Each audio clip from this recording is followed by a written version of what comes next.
Okay, we got picture. But do we have audio? I had myself, and I had you.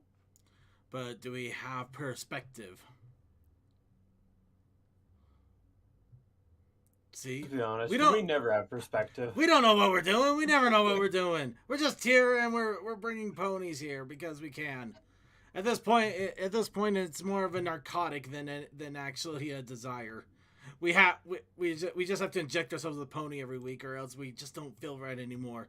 If we don't get the injection of pastel colored equine into our veins every single week, we're just not gonna feel right. Pony roids is a hell of a drug. Oh yeah. Second, do I need to start playing some Shinedown, basically Creatures of Habit? No, you got to do better than that, man. Come on. Well, I could always go the Skillet route. No, God. You just gotta yourself. I mean, Where did all the come good on. people go? Don't you? I mean, like I said, you got to do better. Like you can do parsley, sage, rosemary, and Laurie seasoning pony.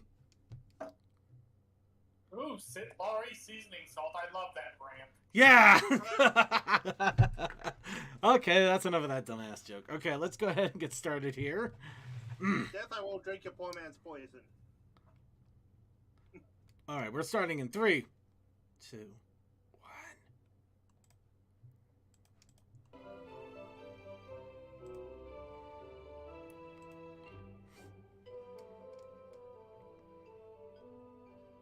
Princess Celestia, what's that thing round your neck?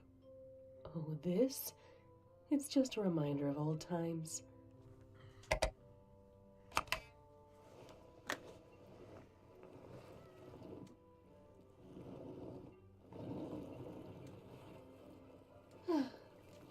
Something about the good old days when I was just an earth pony, and all the bitches came to my yard. And I didn't even have a horn or a wing to tempt them at that time. Just my rock-hard flank from all this plowing. I got some plowing of my own done at the same time, if you get what I mean. Yeah, I'll stop now.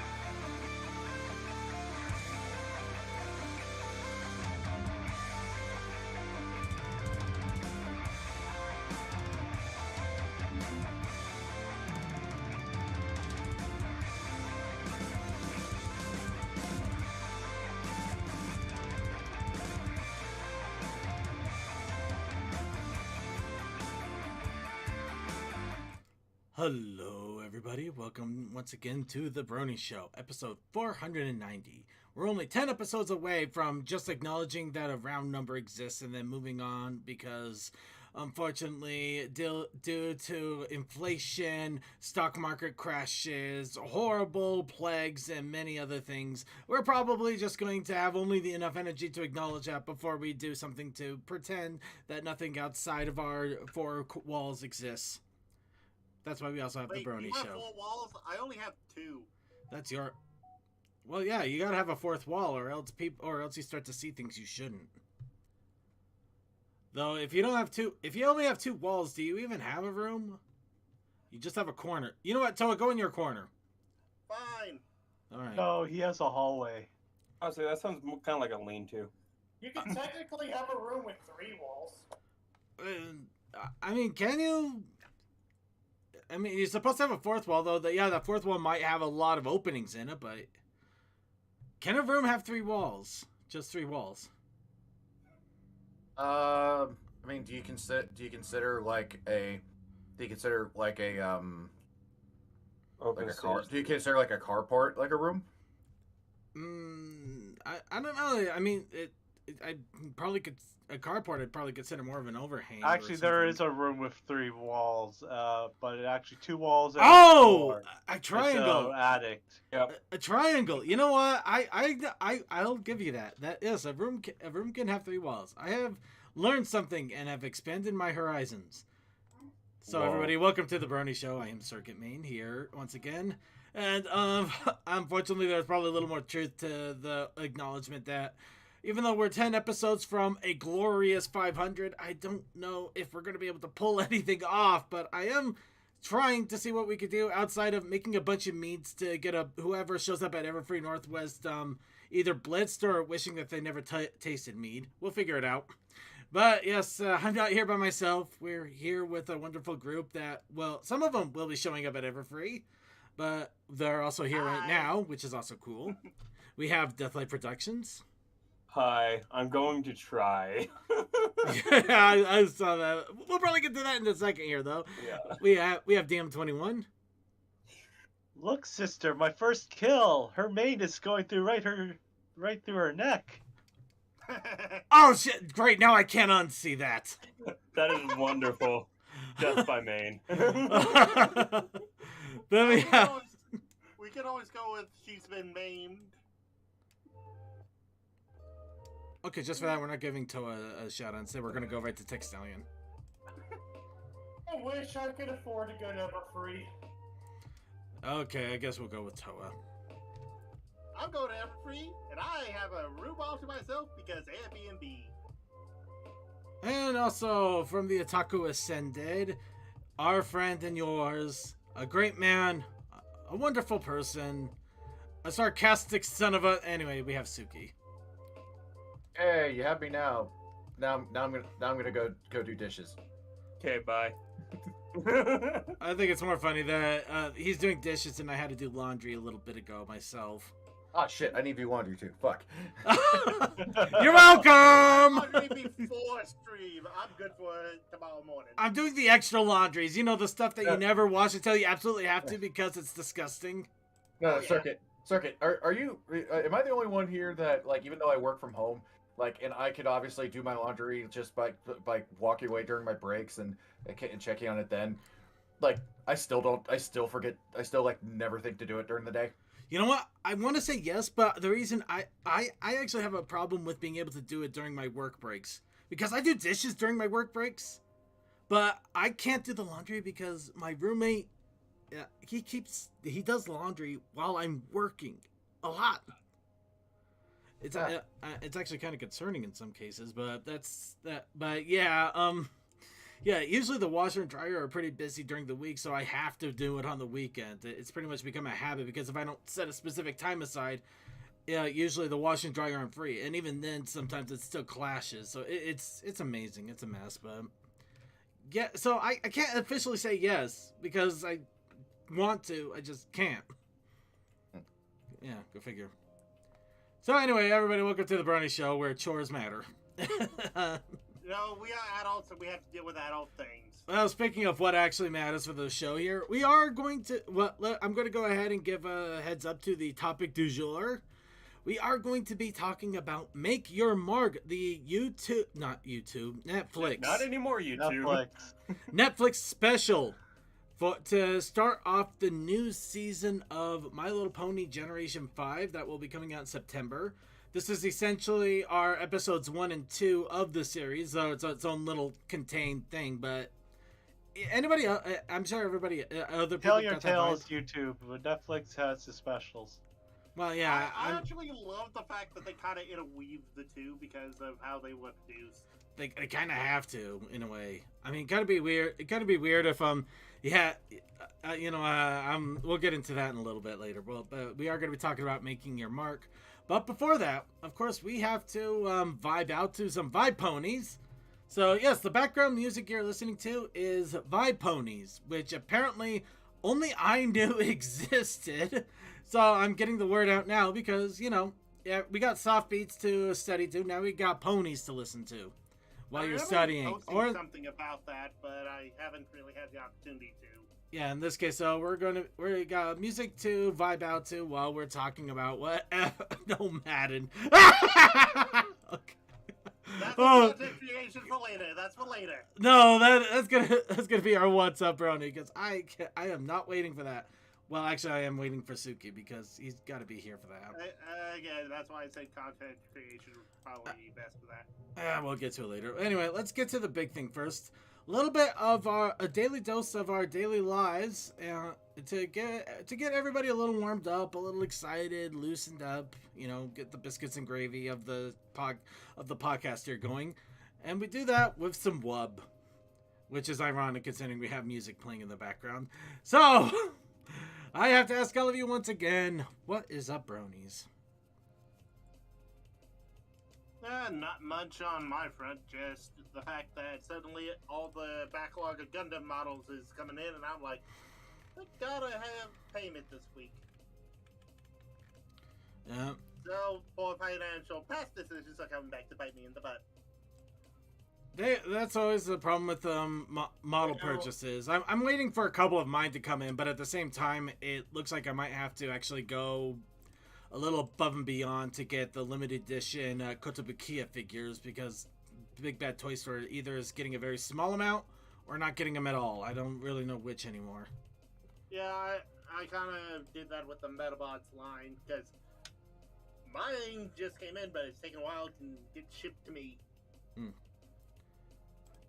Anywho, yeah, you were that surprised I'm on the Metabots train. Anywho, anybody else have any other wub to give to the group? Well, I just went for a tooth cleaning, and they found a cavity.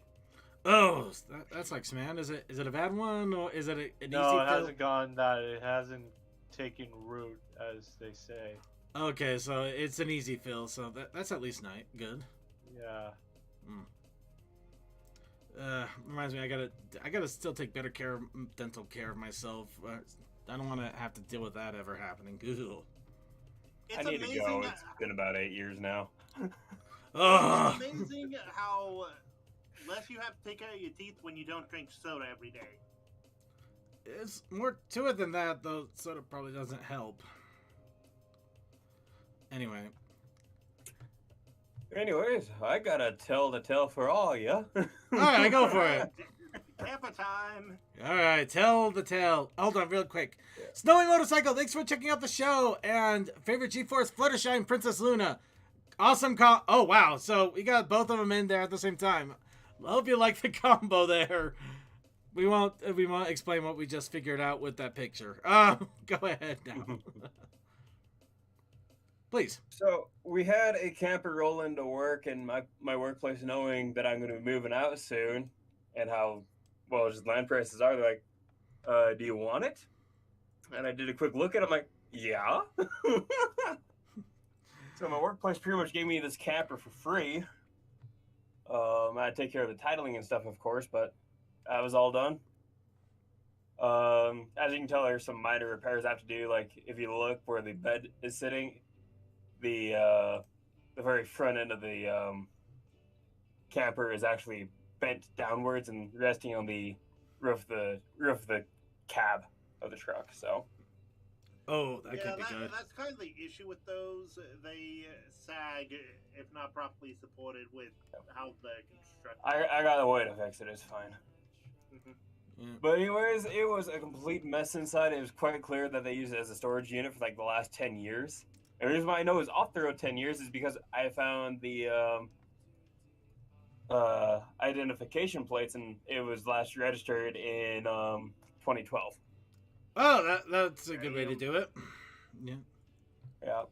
And anyways, after I got done cleaning the tank and everything, we were going to go and crank it over, and figured out the fuel pump doesn't work, so we got to replace the fuel pump and some other stuff. But overall, I'm pretty happy with it. There's really nothing really leaks on it worth anything. I'm still going to be going through it and making sure nothing leaks. But from everything I've seen, it looks good. And I am right now in the process of completely gutting it out so I can replace all the insulation, because it is a 68 camper. That tells you there's asbestos for insulation. Yeah, you don't have to worry about fire, but you probably won't live to see your 80s. Yeah. Oh, boy. Probably means I wouldn't have a good sleep.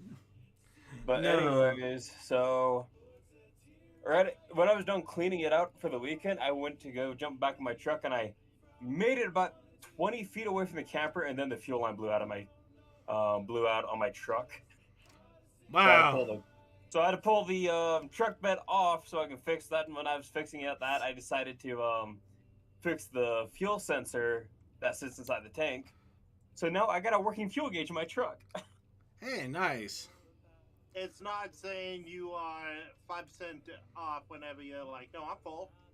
No, what happened is because it would rub up against the side of the fuel tank, so it only ever read a quarter tank. Ah. And So, with yeah, the 50-gallon fuel tank, you're not too concerned about it. You're just a little bit concerned about it. I don't know, with fuel prices nowadays, I'd be a little concerned in case you ever had to do a full up. Could you? Yeah, it'd be. I already know. The company still pays for my gas, thankfully, but that's $300. Oof. Oh, even hearing it out loud hurts. What a Yeah. what a beer Again, guzzler it that could be, it must could be be. worse. I've seen in other places that are like 15.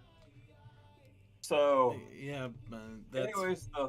funniest thing about that camper is I posted pictures of it online, and people told me, keep it original, do not change a thing, fix the rust, resell it. Because it is a time No. capsule. Yeah, And well, in yeah, all honesty, they're not it's wrong still- about it. They're not wrong Yeah. about the time capsule, but I don't know if there's a market for that. There is a market for vehicles that have not been changed from when they first left the factory. But I'm not one of those people. I do not care. Yeah. And one of the first things I said I was going to do is cut up the dash so I can put in a rear view monitor in it so, I can back up easier and see what's behind me. And The there were sacrilege. so many people that screamed bloody murder about me even suggesting the idea. That's hilarious to me. I So would many vehicle purists have lost their minds. so many. I would have just kept taking it on. I'm gonna take this over a paint shop. I'm gonna get a full body wrap of Luna on it. Yes. I get like a Nahiga Luna wrap on it. Just send them as far off the cliff as I can. See if I can get them to like blow their minds in rage. It was funny because they were 100% behind putting the 50-gallon fuel tank in a half-ton pickup, doing a diesel swap on an S10, and putting 1-ton axle underneath my Explorer. But don't you dare touch anything that's 60-year-old camper! It's like, wow. Some people, man. Some people. Pretty funny. I enjoyed it immensely. All right, well, nice to hear about the little camper that could. And does anybody else have any other What's Up Brony to try to follow up on that?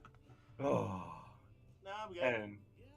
And yeah, I will try to get that thing fully running and at least 80% done, and then go down to Everfree with it. So, which, if you think about it, is like in 2 months' time. Yeah, that's not for a full turnaround. If that's your only project, that's not bad. Yeah, I gotta complain And about yes, that. I know the absurdity of what I just said. Mm-hmm. All right, and anyway, let's see. I don't think I have Got a any good other. deal overall. Yeah, very good deal. I mean, can't beat free unless it's. I can't beat free. Well, you can beat And- free and functional, but that's another case. Well, it's functional after I replace the fuel pump, so. Okay, fair enough. That's not too bad. That's not too bad. Yeah. If it's like one of those, it's free, but I have to haul out the entire engine. There's a freaking got an engine rod that literally launched through it and actually punctured the roof of the car. Yeah, no, that is you can beat that. You can beat that. You know, the funny thing is that wouldn't have bothered me because I have a replacement engine just floating around here right now for it. Oh, nice. It was just sitting around it. I don't know what I was planning on doing with it just there, though. From my experience with family and mechanics, it's best just to have something around because you never know when you're going to need it. All right. Anyway, does anybody else have any other What's Up Brony, or should we go ahead and move on? Because I honestly don't have anything this week. It's been a relatively quiet weekend. I'm kind of okay with that for the most part. Just hot. And then it rained, and now it's all windy, and I want to die. I don't mind the rain and windy. In fact, it's kind of cool. I the only problem is it's still kind of hot, so I might have to open up a window during the show here. That's how crazy it is. I You have to mind the look up windy, for but that's tornado. because I work 9 hours, 10 hours a day outside and fighting the wind all day. If Yeah, it's dark. no, yeah. I mean, yeah, doing. doing homework all day. Be mindful of the Working- weather because tornadoes are created under specific conditions. Don't. Yeah, no. That last thing I need is to be. No. I don't need to be paranoid of a tornado here in Utah right now. I already got an earthquake problem now. No, seriously. Anytime I feel the world shudder around me a little bit, it's like I finally know how Miles Edgeworth feels like in Ace Attorney, because I just feel my surroundings rumble a little bit, and I basically freeze up, and I feel like I'm about ready to have a panic attack. It sucks. It sucks now. Oh, it is ending. Okay. But I've never had an earthquake before in my life, and then I get one in my mid-30s, and now I'm completely screwed up by it. Actually, my town had an earthquake while I was still in high school, and we're in Kansas, so that tells you something. Not really. I don't know what the common earthquake percentages in Kansas is. It is rather low, but we have more tornadoes than we do earthquakes. Fair enough. You know what? Let's go ahead and move on then. So anybody else? No more wubs, or should we go on with the dubs? Dub. Dub it is. Let's go ahead and dub it up. All right. Dub. So they're gonna go ahead and start off with a little bit of convention news, because we always like to talk about up and coming conventions. First off, oh wow, okay, I did not see that coming. Japan PonyCon is this weekend. Honestly, this is one international pony convention. If I ever had the funds, I would 100% go. I don't care if I have to find a way. I don't care if I have to get a translator. I would love to go. It's not happening this year, though. Not happening. Unfortunately, Japan is still technically closed. Well, I mean, yeah, but it's more the financial situation than anything in my case. I understand that, but I mean the overall thing. Right. Yep. And personally, yeah, I love the animated Twilight too. That's an awesome animated Twilight there. But yeah, Japan PonyCon. It does look like it's a combination of both in real life and online. So there might be some online events going on if you want to enjoy ponies in the land that brought us anime. It brought us VTubers, literally, check it out. And it also brought us ramen, which is nature's greatest noodle soup.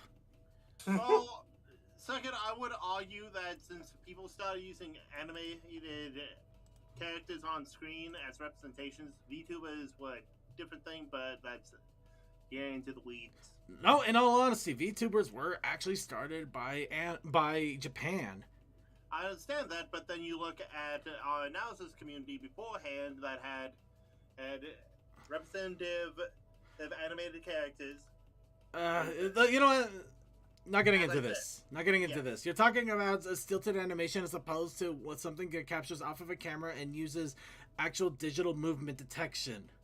Totally real different time. worlds. Different worlds. PNG tubers, that is all. Different worlds. They're not even. I'm gonna move on. I see a new convention rave for the House of Bells. Yeah, that one throws me completely off. It's a concert apparently that is going to be in 2 months' time. Yeah. Also, you know what? I'm just gonna put a point in here. Remember, VTubers also started as characters. Yeah. Yeah, true. I'm not. Definitely not arguing. No, with I'm that. basically just saying because the whole Brony like people with like avatars and stuff like that, those are just different representations for them. They weren't always playing a character. True. Hmm. So I was just pointing out that it's a lot more complicated that we shouldn't get into. Okay. Anyway. Next, we have TrotCon, which is coming up in a month.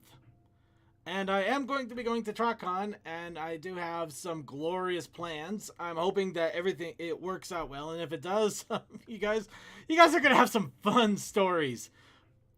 But either way, I am going to be going with Blanked. We should also be seeing Short Circuit over there, along with a few others, and it's just going to be a fun blast. I honestly can't wait. I can and can't. I can wait because it's still going to be a hit on my budget book, but it's going to be fun and exciting, and I'll get away from the house and everything. So, You give and you take a little bit, right? So yeah, that's the conventions. Speaking of which, another convention has been announced or re-announced. The UK PonyCon has set up returning as of October the 9th. Nice. Yep. And their theme is going to be the Gothic. And it's going to be at Nottingham Trent University at Nottingham City Campus. So yeah, this has been this was actually a convention established back in 2004 and has been one of the longest running MLP conventions that internationally, of course. Wow. Yeah, no, this was around before bronies were even cool, and then not cool, and then they were just kind of a thing. But yeah, it's definitely exciting. I can't wait to see what happens with that. But yeah, I'm glad to see that they have announced that they're going up and they're still going strong. Now let's go ahead and move on to the quest that made us question names for a while, and we honestly wondered if we were going to get in trouble for it. Mayor Quest has added an update, which is kind of hilarious. The Pony Dance Club. Oh man. Yep. Yippee Mood, Velvet Frost, Pepper Wish, Doll Comet, Blazing What, Golden Pop.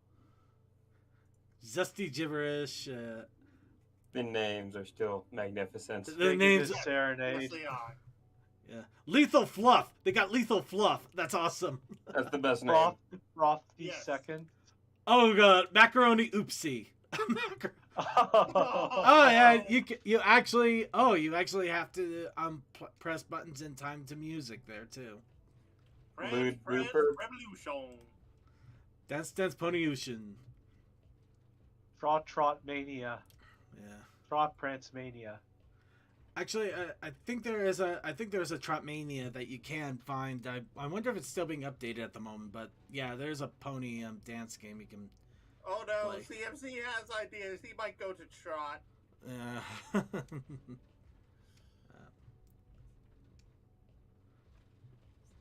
Second, we somehow opened his eyes and he's like, ooh, that's actually close. Maybe. Oh, I hope he does. I hope he does. Finicky Nut. Oh. My master plan is if I can work remotely, and if I can get that camper into a place where I like it,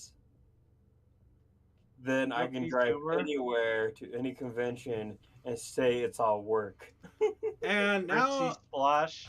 and now my cat has darted under my desk, and I'm hearing very loud rain outside. So, yeah.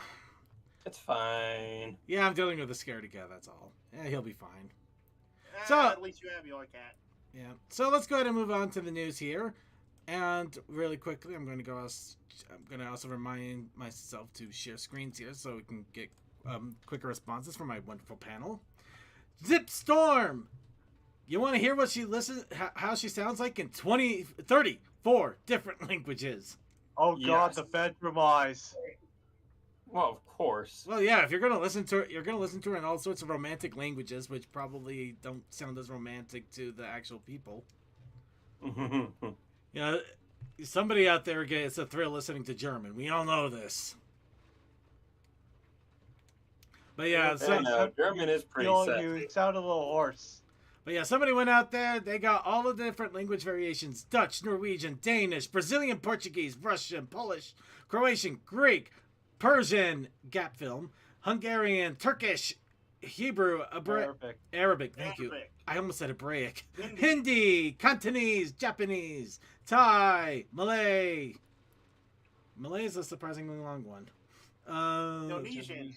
English, all sorts of languages out there. We can't play any of them because I'm too scared of YouTube and copyright problems. Mhm. But if you really want to check it out, you got 24 minutes of different languages. There's nothing wrong with that. But let's go ahead and move on. Now, Equestria Daily has announced their latest interview, and this is one I really want to recommend you check out, especially if you love early Brony animations. Viva Reverie. The one. I met him at BronyCon once. I showed him where you could get water for free because they were dying of thirst. No, I'm not kidding. I know you're not kidding. It's just like I met this wonderful animator. I showed him where to get free water. It's just like, So they wouldn't die. so they wouldn't die. It's Well, I ran into him and I went, "Hey, that's Viva." And then I went, and they were like, "We're looking for water and the vending machines won't work." And I went, "You do know there's water in the things, right?" "There are? Come on, I'll show you." Went to the gaming section and went, "Here you go." And I had my Midwest Brony Fest water bottle going, "You might want to get one of these just so this doesn't happen again." And they just said thank you, and I went on my way.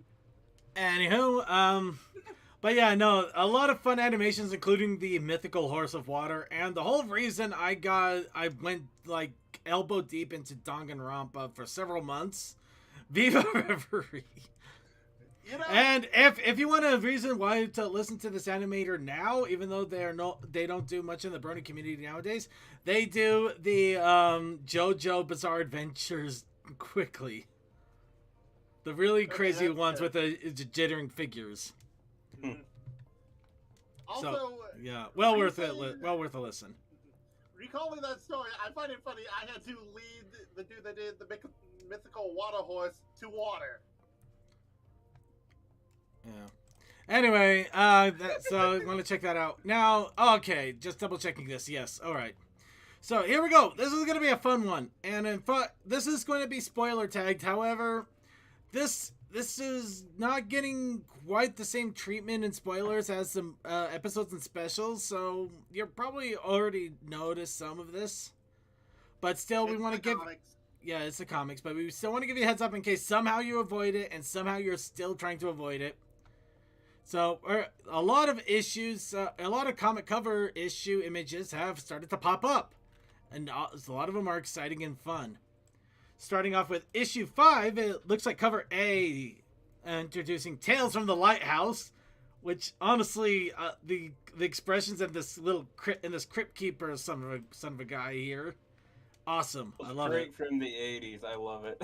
I know. Everything Welcome about to this the is creepy amazing. People.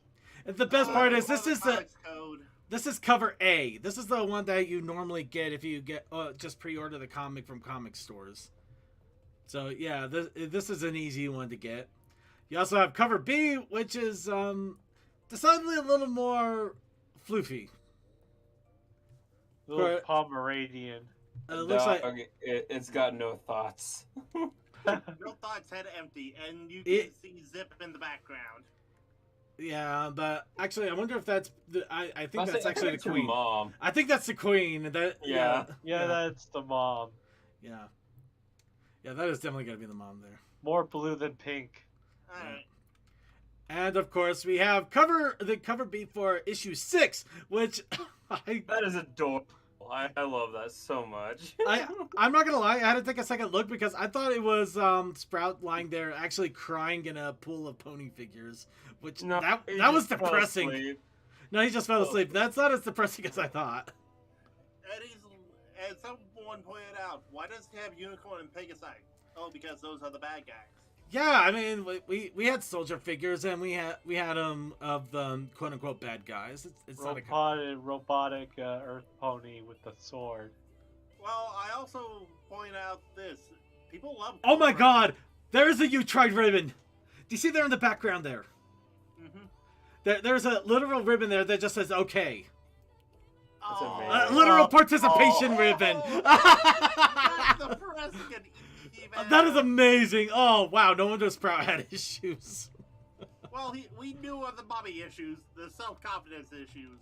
Well, the mommy issues come from My self-confidence son deserves issues. an award or else you get sued. Oh, wow.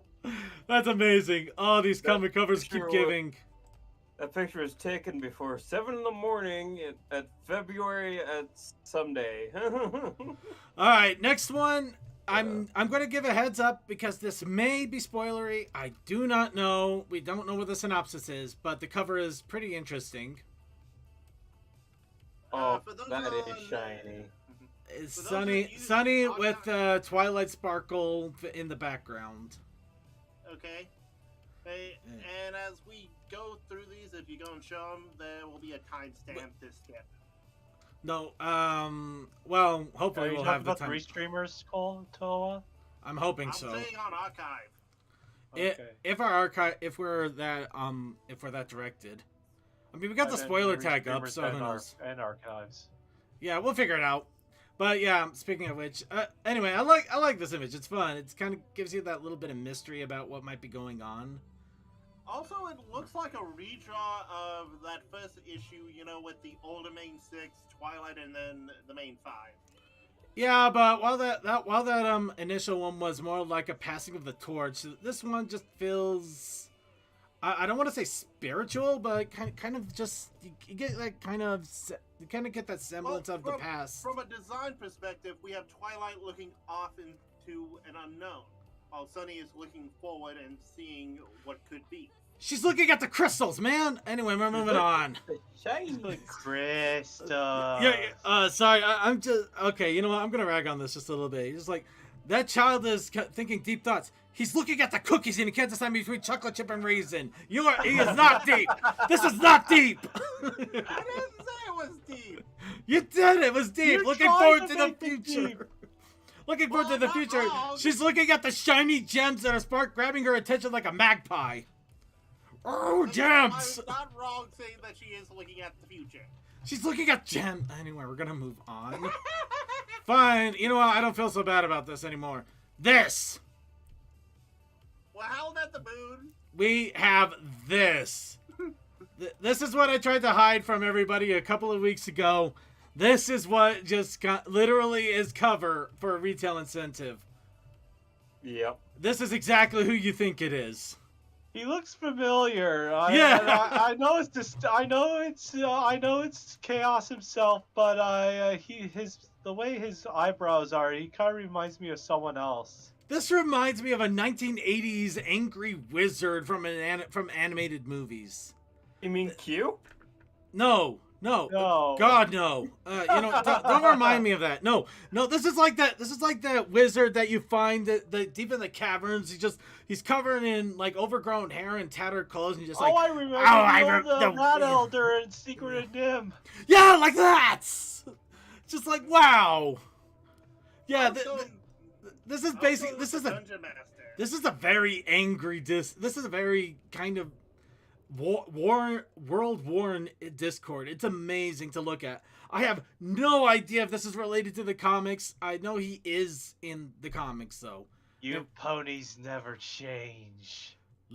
Friendship never changes. She changed my life and she's dead. And you lost everything because of it. Not literally, figuratively. You I'm just ponies keep repeating the same that would be the mistakes over darkest and yet over. most Discordian thing. It's just there's so much amazing going on with the single image, and yeah, everybody has run away to hell with it, and it's actually got me excited, wondering if the comics are going to end up being that thing which really drives the community forward more than the cartoons. Which the cartoons are fun, It could be the other way, because that was the way for Generation 4. Like the comics weren't. Yeah, the comics. Yeah, the comics just kind of had that group while everybody was sticking with the show, but it feels like they stepped up. It feels like the Sonic fandom in a way, where the shows were kind of weak, the games were weak, but apparently the Archie comics just went completely off the walls. And then something stupid happened. We're gonna leave that alone because that's a whole nother kettle of As fish. I said, something stupid. Even if these stories become better in the comic side, they lost me long ago. Fair enough. To each their own. Personally, I think it's a little exciting, and I am excited to get the comics as they come out, and I still got to get issue number 1. Speaking of which, the preview for issue number 2 has started to pop up. This one, a 1-page preview. Of course, this one is them exploring. I don't want to give out too much more than that, just for spoiler territory. But yeah, you could. Yeah, I if it's continuation of the first story arc, essentially. So yeah, I'll have more to talk about when it actually comes out, and I actually have a chance to read it. But I have a feeling I'm gonna have to. I gotta play a lot of catch up with the comics too, to be honest. So anyway, let's go ahead and move on. And next, Make Your Mark. We're already gonna talk a little bit about that here. Make Your Mark had a nice little theme song for the intro of the special. And it looks like the My Little Pony YouTube channel actually came out with an extended version. Ooh. So, and this one also Pony has music video. it's a pony music video. Yep, extended version. So it's like a 3-minute long video, and also has a custom karaoke version of it, in case you really wanted to learn how to sing it. Yeah. Proper subtitles. Yes. Yes. And now I'm going to remove the spoilers because we're past spoiler territory at this point already. But yeah, be sure to check it out especially if you enjoyed the opening song. Next, new Izzy figure has popped up in a European My Little Pony magazine. We talked about these a lot throughout the years, and here we are once again. Apparently, this time the Pony magazine has a mini Izzy figure, which I have no idea what it looks like. Or, I don't know, maybe I can click on this. Is this going to show me anything? Big No. is that little thing in the corner there. Yeah, it's probably just that little thing in the corner, but I actually wanted to get a look at it in case it was like the size of an ant, or what is this, a figure for ants? It needs to be 4 times as big. But yeah, I just wanted to see if it was like really tiny or it had like derped out eyes or something. You know, Ball magical hedgehog destroyed. All right, but yeah, figure in the magazines. Go figure in the magazines. Huh. Now for more merchandise that's all over the place. Equestria Girls merchandise has appeared in the Japanese Omnibus site. Let's go ahead and take a quick looky-see, huh? Because who doesn't want to dress up like an equestrian girl? Except my favorite thing. Except for the yeah, the giant boots. Don't forget the giant boots. You gotta have those giant boots. I'm sorry, all I'm getting back is flashbacks to Brony Show. I saw a Sunset Shiba cosplay. And $18, No. $10. Oh yeah, it's Or pretty is much that almost $1? it's almost a straight off Well, that's now, isn't it? $1. Yeah, I basically kept having the same thought. That script does not go with your legs. Anywho, Well, I'm a bit reading that wrong. It's around $20. No. anyone want to look up the conversion from yen to dollar? Can 1800 yen right now is probably like somewhere like $16. I want to say somewhere between 16 and 17. So I was right around that range then. Current yen rate is .0075. So. So, about sir- that. Well, then here's the thing. Just use the calculator that's on Google. So, 1800. Oh wow, it's actually it's lower than I thought. Okay, 1800 yen right now is $13.50. Wow. Huh. As I said, Must have changed quite a It's bit less last than a time I did penny. calculation Yeah, conversion. the yen has always been pretty close to a penny. It used to, like, honestly, I'm really used to the yen being pretty much about like 1 yen being a penny essentially, but yeah, like that's usually how. So this must be a recent thing. Let me see, because let's see. Actually, no. Okay, so never mind. It's been. Oh wait, 1 month. Okay, yeah. So like a month ago. Wait, let me see. Wait, is this? What's it? Oh. actually hell? June 8th, so not that long ago. It's Oh, this not- is this is a month. Okay, so yeah, okay, now I get how Google's showing this. So with the basically at the end of May, it was actually up near like 8th. So let me see. Let's see. Huh? Yeah. Wow. Actually, man, back in around 2011, it was actually. Oh wait, 2011 was around the time we had our own recession here. That's right. So. Well, no worries, we're getting there The again. yen was really strong. Then 2014. That's probably what I'm thinking. It was like back in mid 2010s. You know, it was hanging around in like the .009 and .008 essentially to the dollar. Anywho, Economics with people. if you want, you can take a look here. Yeah, you could see it's the same three ponies apparently, or I guess the same three anime ponies.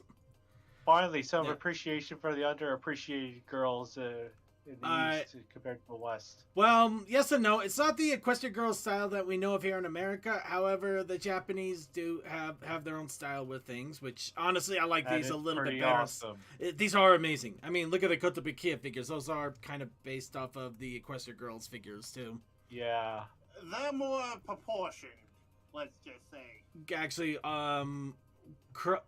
human colored. They basically don't look like characters off of Doug, but But you also know what I mean, that not overly lengthening in the legs and short in the torso. Stop contradicting and enjoy the Applejack in a full-grown sweater. All right, but anyway, a hoodie sweater. I mean, these are adorable. That's all I'm getting at. Okay. But no, yeah, they're pretty cool. I like the style. We're moving on. Yeah, we kind of got into a discussion all about the end there, didn't we? Next, a new game is out for those who want to enjoy a short but sweet enjoyment of gaming. Bank of Equestria. You're the sheriff of the bank in town. You gotta take out those dangled varmints that are trying to steal from the Bank of Equestria by throwing pies at them. But don't hurt the other people that are honest and patrons. So even the game over screen has a cute derpy, it says. Yeah, it's a cute all around game. I'll probably be showcasing it next week, but yeah, it's a fun little romp there, and it's definitely worth a check out and just have a little fun with it. See what kind of high score you can get. What you're saying is hit Rose luck. Got it. Right. Yep. Next, those of you who can animate or know animators. Looks like Atomic Cartoons is looking for CG lighting and compositing artists for a My Little Pony project. I think Atomic Cartoons are the ones that are doing the YouTube series at the moment, if I'm correct. I thought that was Boulder Media. Was it Boulder? No, I don't. Hold on, I'll Google. But yeah, looks like they're looking for artists that have experience using Katana, Maya, Nuke. What the hell kind of art? Anyway. Oh, you haven't been watching Corridor Digital. Nuke is fun. I have a lot on my plate. Anyway, moving on. So yeah, if you know anybody who might be interested in doing pony art, or maybe you want to be the one doing pony art, looks like there is the opportunity to do so. Next, who wants to create ponies that may or may not be kind of nightmare fuelish in a way? I've already done it with mine. Also, yeah, Atomic did work with Boulder Media on Make Your Mark. So,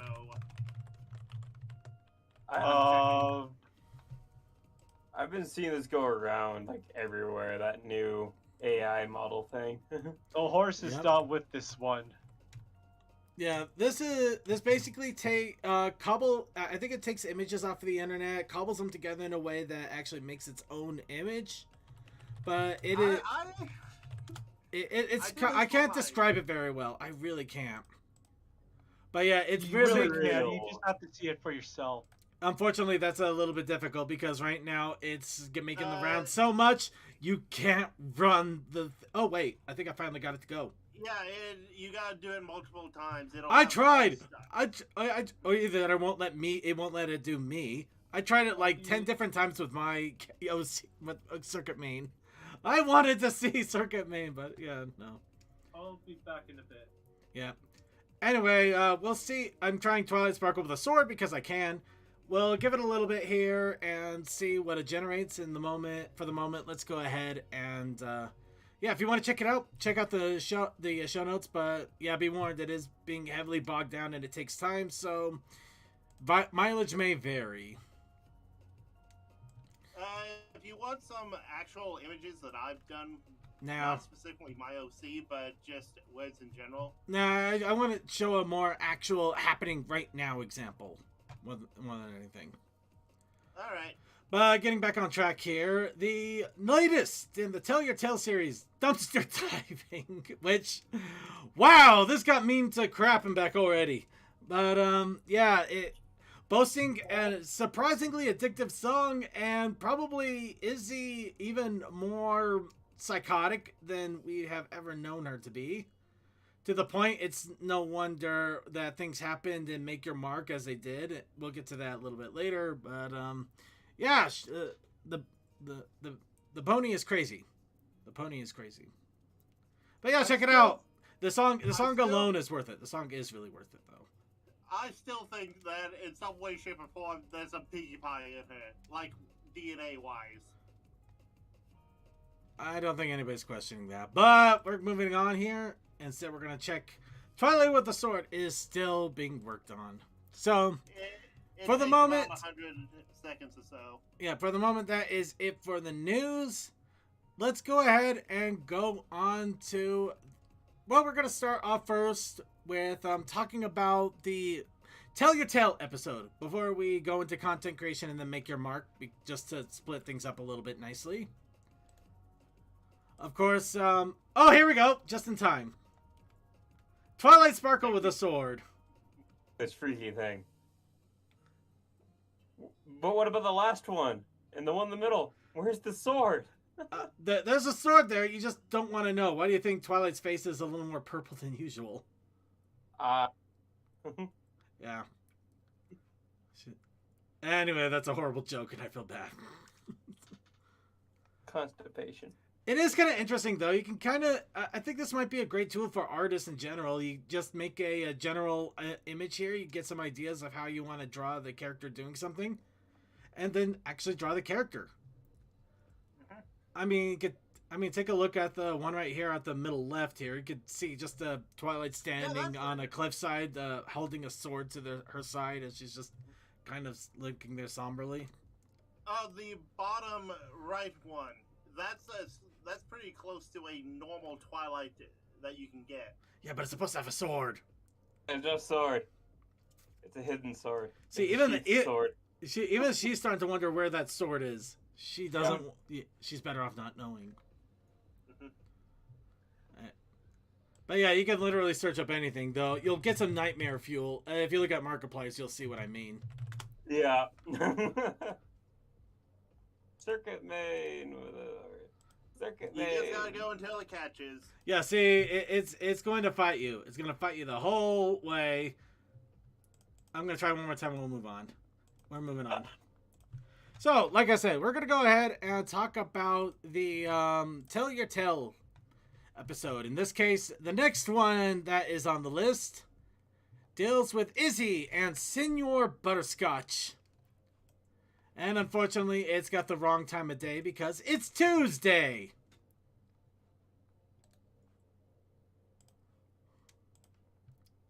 So it's this Monday. Monday, Tuesday, pony days. Thursday, happy days. Pony days, ponies days. Okay, I actually forget what the acronym stands for.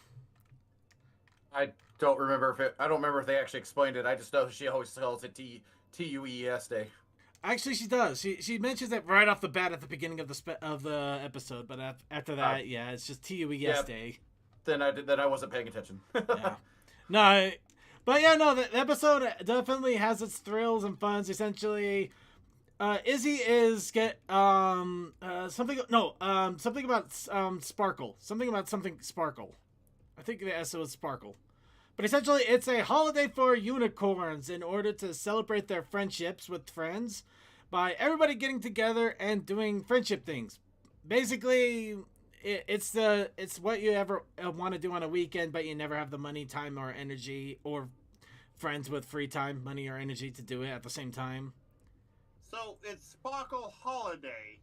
It's some kind of Sparkle holiday, yeah. You know, they are very good at making you think, okay, why is it named that? We know character and whatnot. Well, I think they obviously did it on purpose to make the Tuesday acronym there. That was obviously the joke. I understand that, however, we are deep thinkers on lore. We don't need to think deep here. This lure is a kiddie pool. This lure is a plastic kiddie pool that you throw your dog in. That doesn't even come up to your ankles. It's the little tiny dog you throw in there because you want to give it a pool time, but you're afraid it'll drown if it gets into even a tub of water. So you say that and tell me Fallout Equestria was not done with that same mindset. I can't tell you that because I haven't read Fallout Equestria. I watched this. This is not deep. There is nothing deep about this. Stop making this deep. Dear world. Anyway, before I start losing my mind further, so, of course, Izzy comes out. It's like, hey, it's Tuesday. Everybody's like, yeah, we know. We all got things we need to do. She doesn't explain, oh, no, it's the holiday Tuesday, not the Tuesday. So everybody realizes, oh, no, I got to get to my smoothies. Oh, no, I got to cut hair. Oh, no, I got to be anywhere else but here. I mean, so much so that they're basically completely losing their mind as they're packing their gym bag. Though I gotta give them credit for being able to have gym equipment that is literally the same colors as them. The customization market in Equestria must be amazing now that I think about it. Well, Zip is princess, so... Yeah. You know what? That is absolutely right, yeah. So, yeah, everybody ditches Izzy, and what does she do? Well, she basically goes full Pinkie Pie. She starts to get angry. Her hair straightens out. We find out about baked confectionaries afterwards. Unfortunately, it looks like history repeats itself in the worst ways. Actually, no. Instead of doing baked confectionaries, this time her friends disappear, and in the end, we find robot animatronics that smell strangely weird and start to haunt a pizza franchise for the next several decades. That's the end of the story, everybody. You mean the people I play poker with on the weekends? That's on you. All right, so enough of the stupidness aside, spoopiness. So yeah, actually, everybody ditches Izzy. She does get her sad little moments, and then she realizes, you know what? It's my day. I'm gonna make it my day, whether I like it or not. So she goes what she does best. She goes to the trash, getting everything that she needs cobbled together, and ends up coming out with her special friend, Senor Butterscotch. Which I'll give her credit. That is a rather unique name for essentially what amounts to a living pinata. And now I'm trying to remember the Viva Pinata, actual pinata. No ideas there. But yes, with her living pinata, well, semi-living pinata in tow, mostly because she literally floats this thing everywhere she goes for the entire duration. She ends up going to the movie theaters, which actually has an animated moment of Pony Optimus Prime. That is actually kind of funny. And unfortunately, this is where we slowly start to see the Fluttershy knockoff. Oh, wow. The Fluttershy knockoff becoming a villain. In fairness, Izzy kind of did this to herself. Well, Izzy did it to Posey too. Seriously, what is with Posey and everybody? I mean, I feel bad for this mayor. She is getting abused. Well, here's the thing. If Posey went into this theater second, it's her own fault. Oh, good point. Actually, that is a massive good point. Well, we never saw her enter Also, first or second. We don't know who came. We don't know who went first. We don't know who was first. If Izzy and Butterscotch went in first, Posey chose to sit literally right behind them. In a very open theater too. Yeah, I'm about to say, if there's only one or two other people in the theater, who the hell actually chooses to sit right next to those people? I don't know either. Because it's the middle seat? Actually, I do gotta give it. Posey is literally in the middle of the theater. It's like the perfect seating spot seat. You're right in the middle so you can see the entire screen. You get all of the audio. You're not too far back. You're not too far forward. Literally right in the middle. And when I say right in the middle, actually, let's examine this theater a little. Okay, no, I stand corrected. I thought it was 5 seats over for a moment. I thought it was like, wow, what kind of theater doesn't have seating for couples? But no, they got plenty of couple seating, so I'm not. But yeah, Posey is like in semi-optimal seating position, so I can You kind can of. always go back one row. But then you wouldn't be in semi-optimal seating position. You would be in quasi-optimal seating position. Would you rather deal with the fact that you would be high up and not have to deal with Izzy's shenanigans? You'd be surprised what people will put up with for a good movie seat. But apparently, unfortunately, the question still remains: who was first? Would be less of an issue if she sat behind Izzy instead of Forstachio. No, anyway, this isn't the only thing that Izzy and Senior Butterscotch do to make everybody question reality, including Izzy's own reality. The next thing they do, Izzy decides to go with makeovers. Of course, Izzy is with Pip, and she is talking about horrible jokes that will probably get her canceled on Trotter if anybody ever listens to him. Pip is the understanding friend that just kind of grimaces and tries not to say anything, because the moment she does, it just hits the fan. Time for cancellation. And of course, Senior Butterscotch gets the full makeover. We're talking the full 9 yards. Apparently Izzy said spare no expense, and Senior Butterscotch didn't. I mean, they rainbow colored a plunger. She knew what she was doing. Oh, her horrified face. Of course she's horrified. Look at this crap. And after that, Izzy goes on a romantic dinner with Senior Butterscotch. At which point, we obviously realize Senior Butterscotch is not just a makeshift friend. It's a makeshift boyfriend. Evening partner, quote unquote. Oh, the kind you find, the under the bed kind. What is that? Oh no, that's the leg. Never mind. Yes, it's just a leg. It is not what I'm insinuating. It is just a leg. It is not that. It's just a leg. Okay. However, this is also the where Hitch unfortunately has seen too much internet to know that he knows where this is going, and let's just say he runs away after this. Literally, after he sees this bloody face of the inanimate unicorn. Either that, or he's watched too many movies and he thinks that the scarecrows are now alive and the town must be protected from litter. Or so much litter.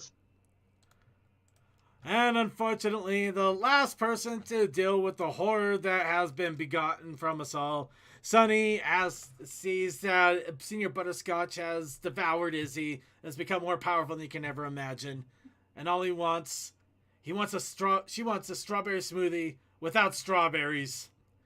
Senior Butterscotch has become the ultimate Karen, which ignores physics. Sonny's worst nightmare. They already have one Karen. Two is overkill. They want a strawberry smoothie without strawberries, and also you can't have it cold. It needs to be really warm. In fact, make it hot. But all the strawberries must have the seeds plucked out. Yes, all the strawberries must have the seeds plucked out. But that is the actual strawberry seed. That's the joke. Actual strawberry. That's the joke. It's the horrible joke. Sorry, I work in that establishment, and I'm just having flashbacks. We all get flashbacks from this. This is the sheer insanity we deal with. Anyway, so now everybody gets together, just like, Sonny, we gotta do something. Apparently, Izzy has started to talk about sacrificing things to this butterscotch doll of theirs, and obviously we're concerned. Mostly because I didn't know Cult of the Lamb released in Equestria early. Of course, Sonny has finally realized, oh look, no wait, we actually forgot it was Izzy's special holiday.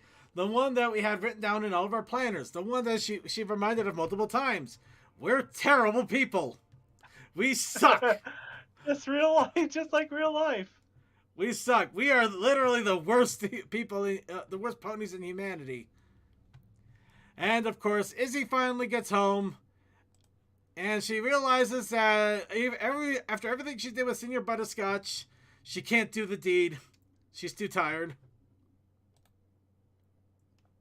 And then go. I'll have need for you later.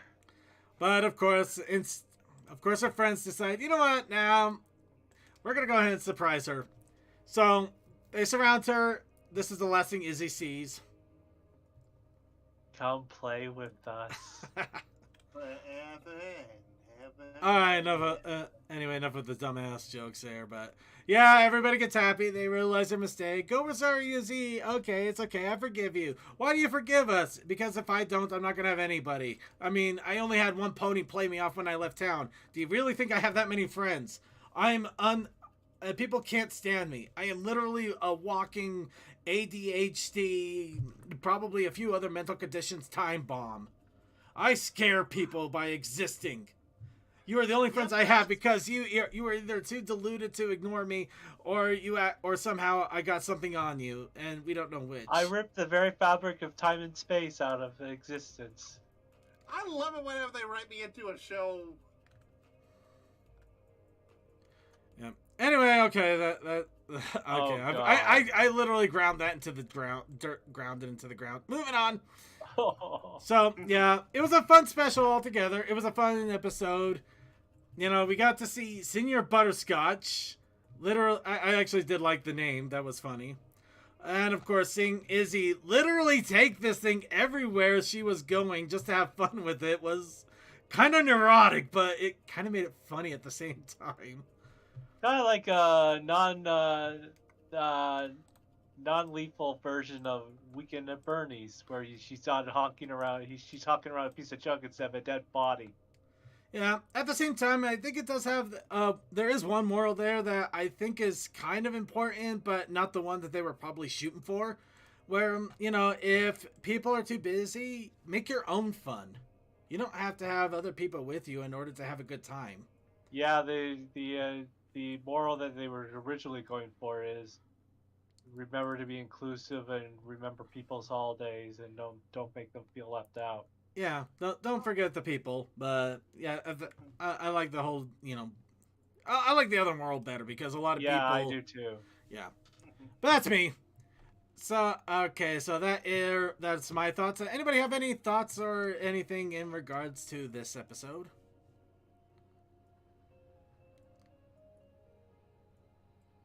We see more of the fragile psyche that is easy. True.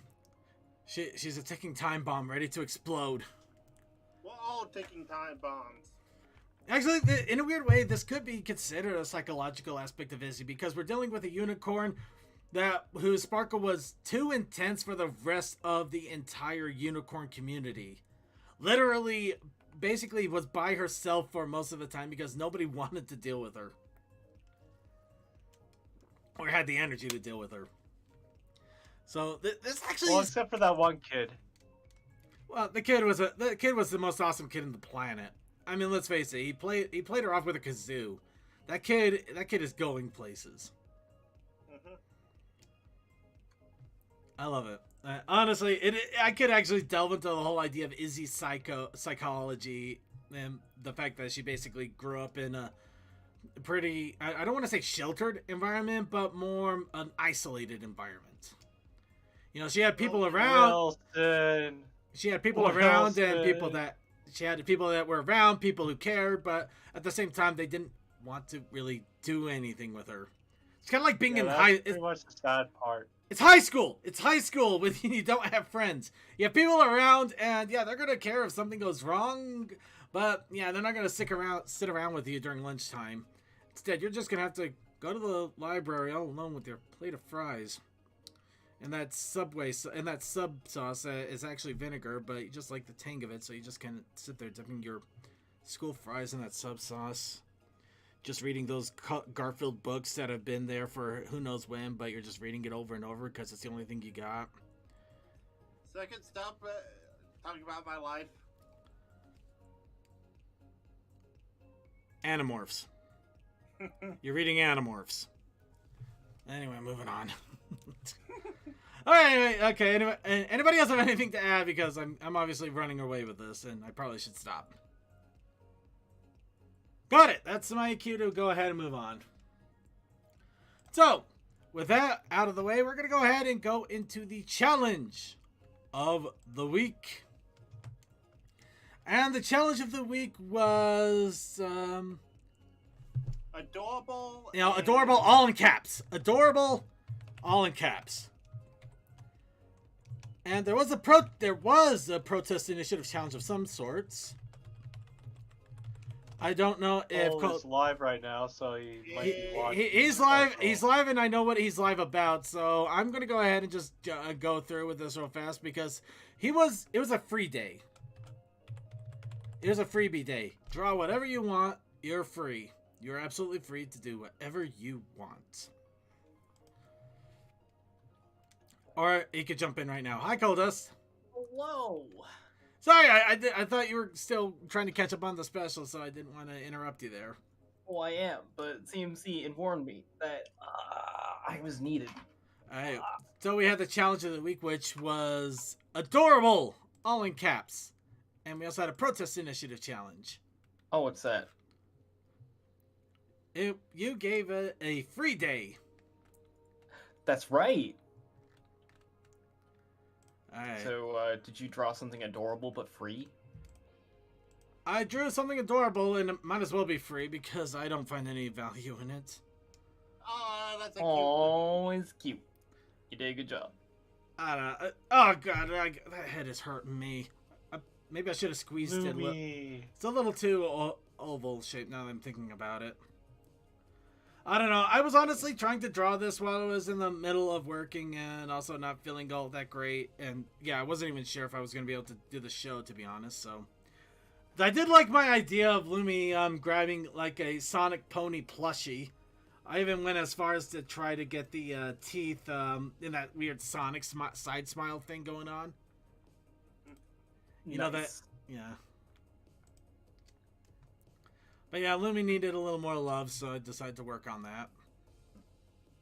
I think you did fine. You just watched Sonic 2. All things considered, you did a good job. Alright. Fair enough. When I saw that, oh my goodness, she watched Sonic the Hedgehog 2. Ah, actually, I could see that. Sonic the Pony too, actually. You gotta remember, this is a Sonic Pony. And yeah, I designed it exactly like that for a reason. Hedge Pony. And we also got one specifically for Suki, though this was not part of the challenge per se, but you know what? It's also a free day, so it works. Hell yeah. The thing is that I'm wondering, like, I'm not even a Madden player. Well, then he's got it right. No Madden. No, you got no Madden. He's Like, Maddenless. Like, I literally haven't played a Madden since It's early oh god, 2010. I think the last time I played a Madden was around the same time where they actually had competition. Oh. Yeah, that would have been around 05, 04. No. I think my last one was on the Super Nintendo days because I got a game called Super High Impact, and I thought that it was actually kind of fun because you actually can get into big fights and beat up the other team once in a while. It was like that was the best part. So I tried playing the other football games, and I think Madden ended up being one of them. And yeah, that wasn't as good. But that was the last and only time. The last time I played a Madden game back on SNES, everybody. So yeah, when people say they don't want to play Madden anymore, I committed. Hell yeah. Yeah. But yeah, no Madden, man. You got no Madden. Well, I think Especially the actual so with time most people stopped playing them was when they took out the music section. Also, Madden's not really been a fun game ever since Ultimate Team was introduced. Let's not get into that. That's a whole nother topic. Not to say that's not warranted. It's just that we could literally. It's not the point of the show, and we could spend hours on it. Oh, sad Lumi. Why is it? How is this adorable? This is a sad Lumi and a very angry running tab. Well, basically, someone did something with time magic and turned them into kids. Lumi's just sad because this is the only time she ever gets to be a hippogriff chick. Great, now I have to experience puberty all over again. I'm not gonna lie, it's really hard to tell. I was if that happened to me, I was just thinking, oh great, they better fix this before I experience puberty again. So you did a good job. Yeah. Cool. Okay, yeah, I guess Lumi pouting would be adorable. It's just, I don't know. They just didn't look like chicks to me. That's my only real complaint. Adorable burp noises. Well, that is the best way I could describe, because hatchling seems a little bit off, or how to say kid. No, hatchling work. I get it. I get it. Yeah. Anyway, apparently also Toa threw a bunch of these in where he attempted to make himself. And I was going to see if somehow I ended up in here. Well, the 8th one is pretty close to you. The 8th one looks like a Pixar. That looks like it'd be something out of Robots or some sort of Pixar movie. Which, you know, I'll give it credit. Wall-E. Wally. Oh, and here's also a way of showing how modifiers do affect it. Yeah. Honestly, I would recommend checking out content creation because he posted out a ton of these. But, yeah. It is a neat thing with that, and this is a good variety. Yeah, that's fair enough, yeah. Lack imagination, let the computer do it for you. Well, if you lack... I forget the actual name, but some people can't see images in their heads. So if you lack that, you can always use this as a way of inspiration. You know what? I can argue with that. That actually is an interesting way to put it. So, yeah. Yeah, I don't know. Chaos Sakai, I'm 100% with you there. I'm surprised he didn't... It doesn't look like he put that one in any of these.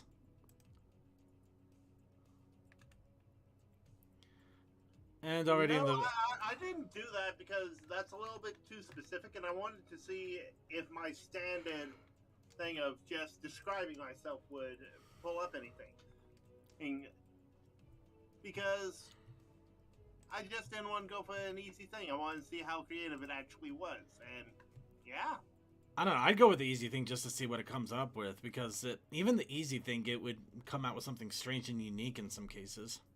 The closest that I got was the third one that I have with the yellow circles on the chest. Because it's not exact, but it does have a similar feel to what I draw my character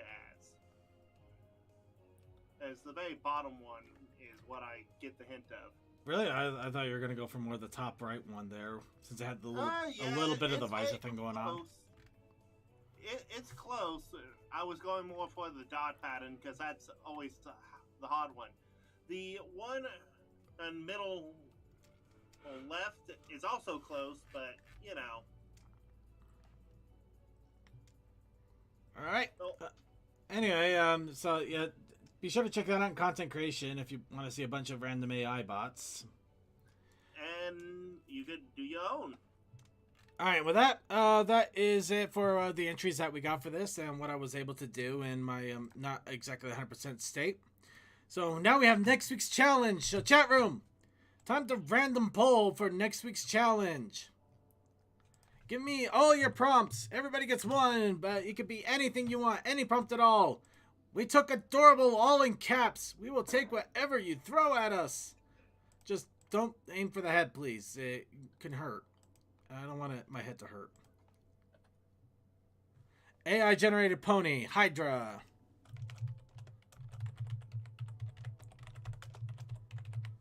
Be sure to drink water while it's with it being hot. Be sure to drink water. Prank phone calls.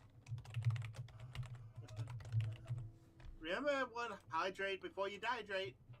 Ooh, post-it notes. Pony combat, post-it notes. Oh, we're getting a lot here. I love it. Oh, it's so good. I almost put pot notes. Pot notes. We got to get notes of pot in there, man. All right. Gonna give it a little bit more time for anybody else that wants to throw in there. Remember, anybody can contribute. I will do my best to draw a piece of art with that, and anybody else is welcome to draw art, make music, write stories, interpretive dance, claymation figures, random animation with source filmmaker, whatever you got. You can go ahead and just draw chalk figures on the sidewalk and watch them wash away and consider that it somehow. Or do TikTok, though. I'll give you credit if somebody actually does a TikTok of one of these prompts. That'd be amazing. Giving it a little more time. Going once.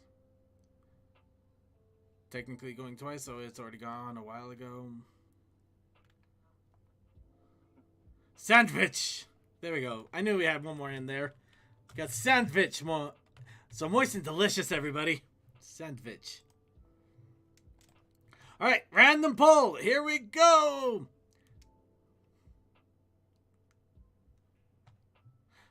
Ah, funny. The sandwich won.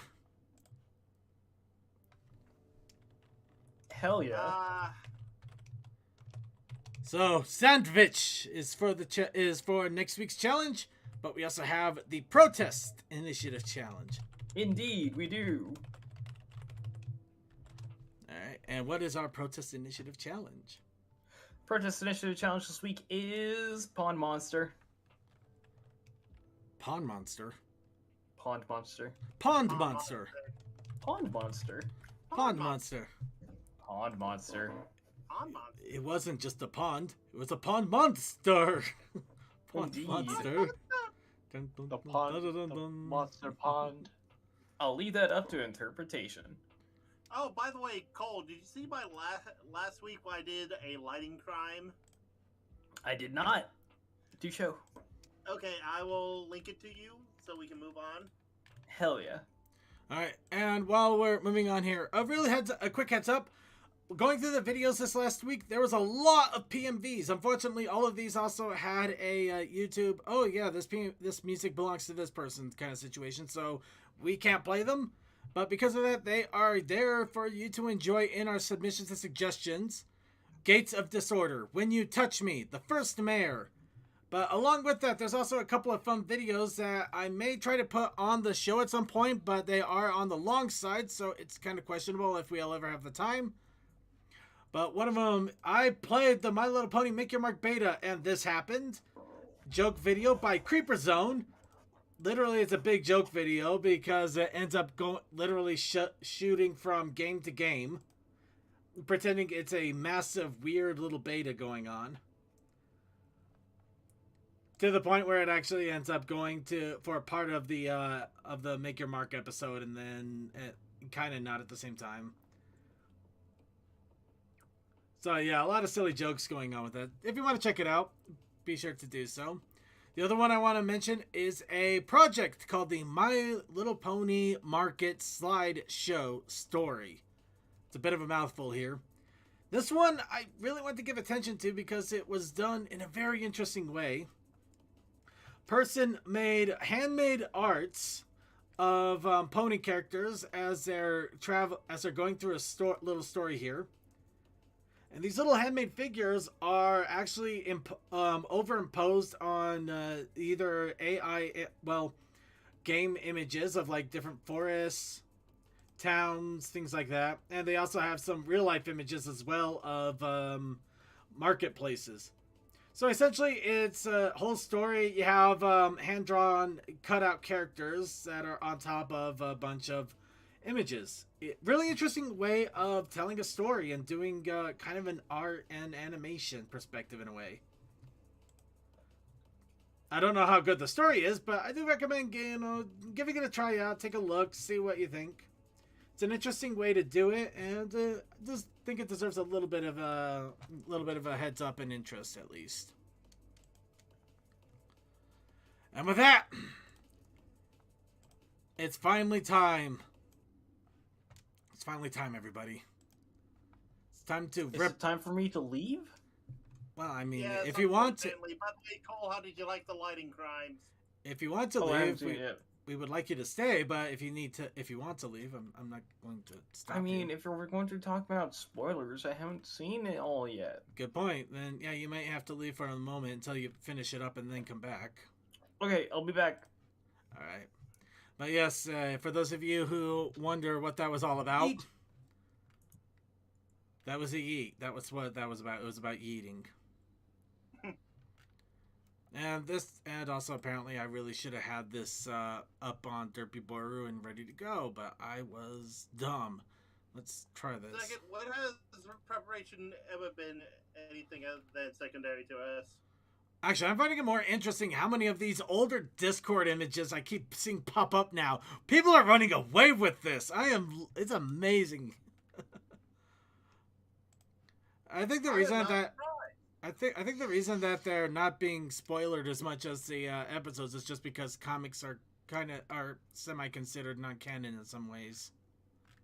Well, But I'm not. It's soft canon until the showrunners acknowledge it is, or something like that. Acknowledge it or disprove it outright, but yeah, no. Yeah. I'm not gonna delve into it though. We're not gonna delve into it. That's not the topic here. Yeah, fair. Okay. All right, I think this is it. Yep. Yeah. Oh no! Wait, that was from the game. Actually, yeah, I can see that. The hair's longer. Oh, make your mark. Spoiler. Yeah, perfect. Okay. Okay, we're gonna go ahead and talk about My Little Pony, Make Your Mark. And at this point, 100% spoilers if you have not seen it. However, this is also the ripping off of the spoiler tag. Make Your Mark is now free to talk about, including the horrible things we have seen. Okay, I'm just gonna have to... I've really got to change these filters out at some point. So, Make Your Mark. Fun little episode. Fun little special. Starting off with Zip basically breaking into her own family's castle to steal a microphone. Metal Gear. You need the right audio equipment. You need the right audio equipment. Metal Gear Pony right off the bat. Especially if it's lucky audio equipment. Oh yeah, she calls it her lucky microphone. Yep. So, yes, it is the lucky microphone. And what is it about? Well, it looks like Pip is using her platform to promote something good. So, she's actually doing the good influencer thing. And she lets Sunny promote Maritime Bay Day. A day to celebrate Maritime Bay for that day. Over in Maritime Bay. Did we mention it's on a day? Day? It's a day. But yes, she's talking about the food, the festive. There's going to be lots of fun. It's a big old fair from here to there. Everywhere, the fair.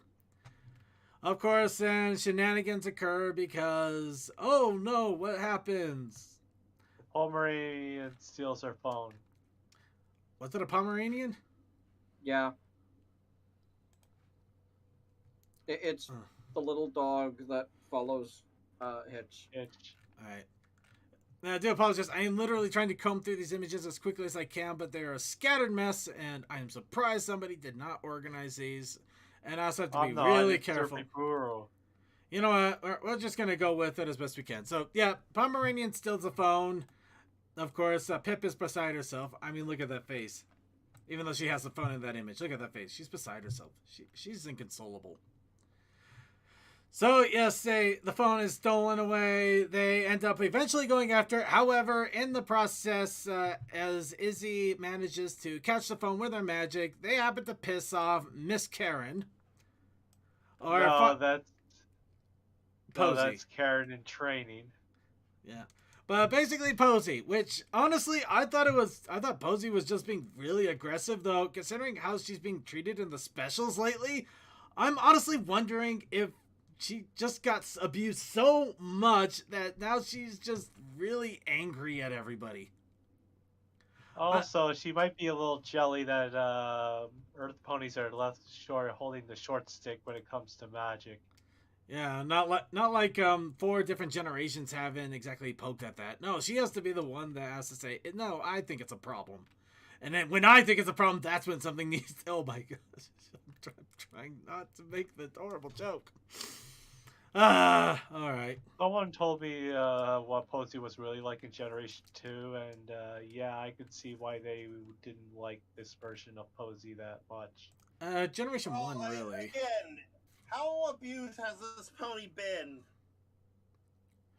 Anyway, so they brush it also, off. we have to also think of it in the context from someone who hasn't watched the specials as well. I mean, the YouTube series, I mean. Yeah. Anyway, getting back on track here. So they brush it off. They're just like, oh, she's just cranky. When we actually start the celebrations and everything, you know, she'll get better. However, they notice that the big problem was that things are acting up. Ponies are some ponies are kind of lightly falling through the sky. Sometimes magic gets a little futzy. They think, oh, it's just because we haven't had it in several hundred years. You know, maybe things are getting overdone a little bit, or maybe we're goofing it up, which is a reasonable response. However, unfortunately, Toothpaste Head decides, no, that can't be it. However, she also gets a call from her mother saying, no, I need you to be queen now. You see, I'm in my 30s. I need to retire now so I can enjoy the rest of my youth before you gotta take the throne before any. I'm in her 40s, pushing 50s at this point. Okay. She's 40s, pushing 50s, but I'm in my 40s. I gotta enjoy my youth before I become old and wrinkly. Do you know how many stallions out there I want to go out? But I can't do it if I have to stay on the throne. The news hounds will have my head. Okay, and I'm sure everybody who's watching this has exactly this expression about me now.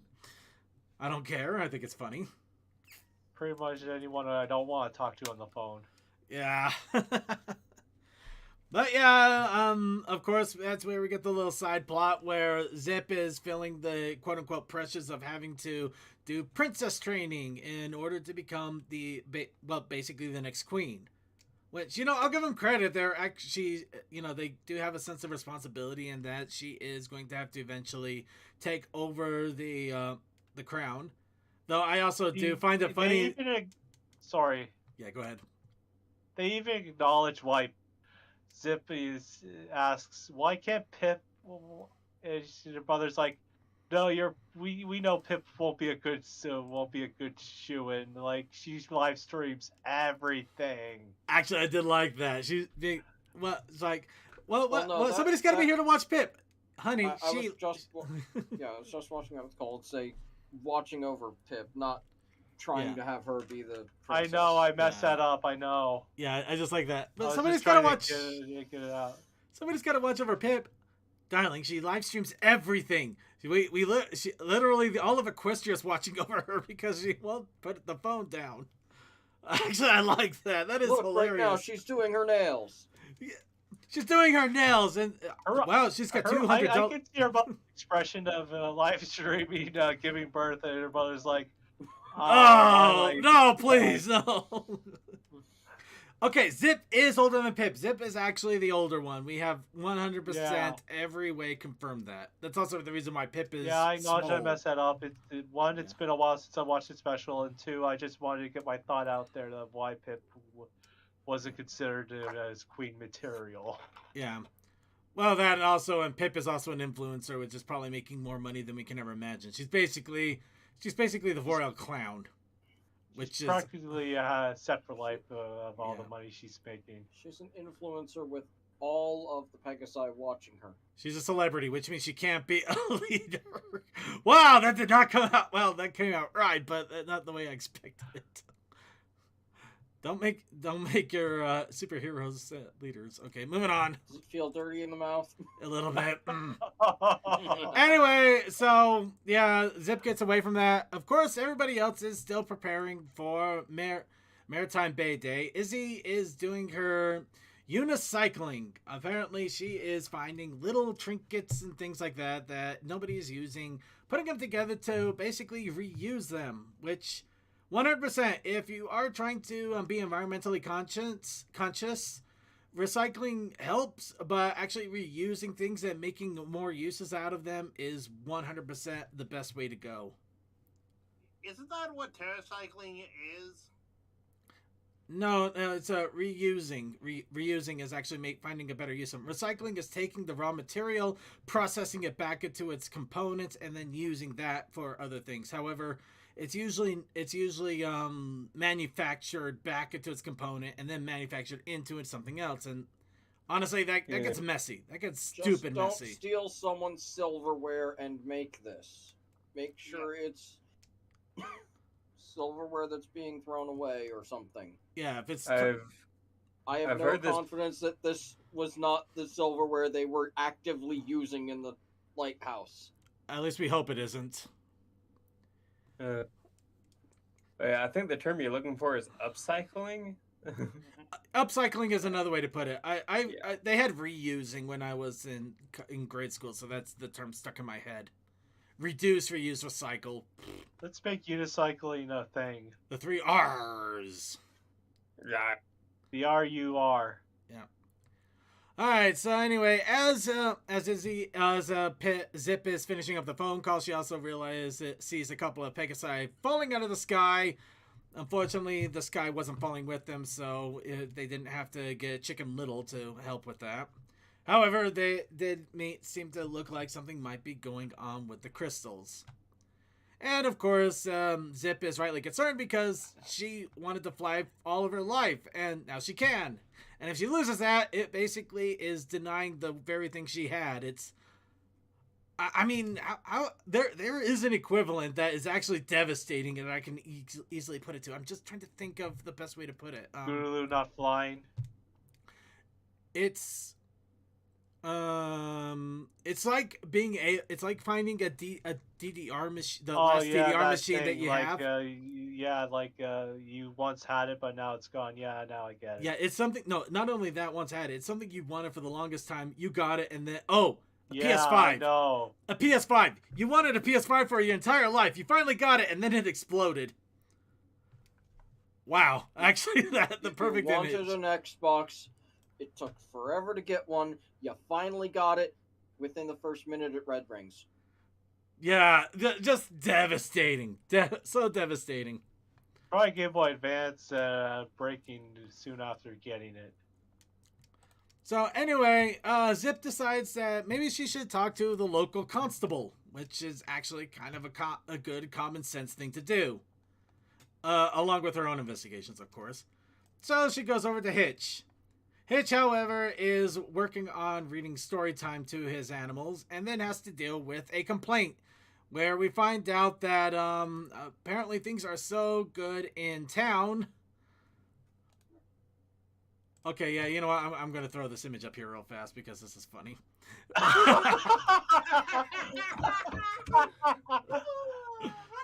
Twiggy! Yeah, apparently Twiggy Junior! Yeah. But yeah, apparently things are actually so awesome in town that they have to call the local sheriff because somebody accidentally dropped an umbrella onto a sandcastle while it was floating in the air, and they think it was done on purpose. Granted, yeah, if somebody was holding a rock over your sandcastle and then said whoops and drops it, yeah, I can understand that. But if something is literally floating in the middle of the air, you know, maybe a little suspension of disbelief, guys. Just a little. Well, you're racist. Yeah. No, unfortunately, she did not paint herself in a good light in all of this. Let's face Actually, to be fair, some pony culture was racist. Like, that pony is stubborn as a mule. Oops, sorry. And he says, no offense. None taken.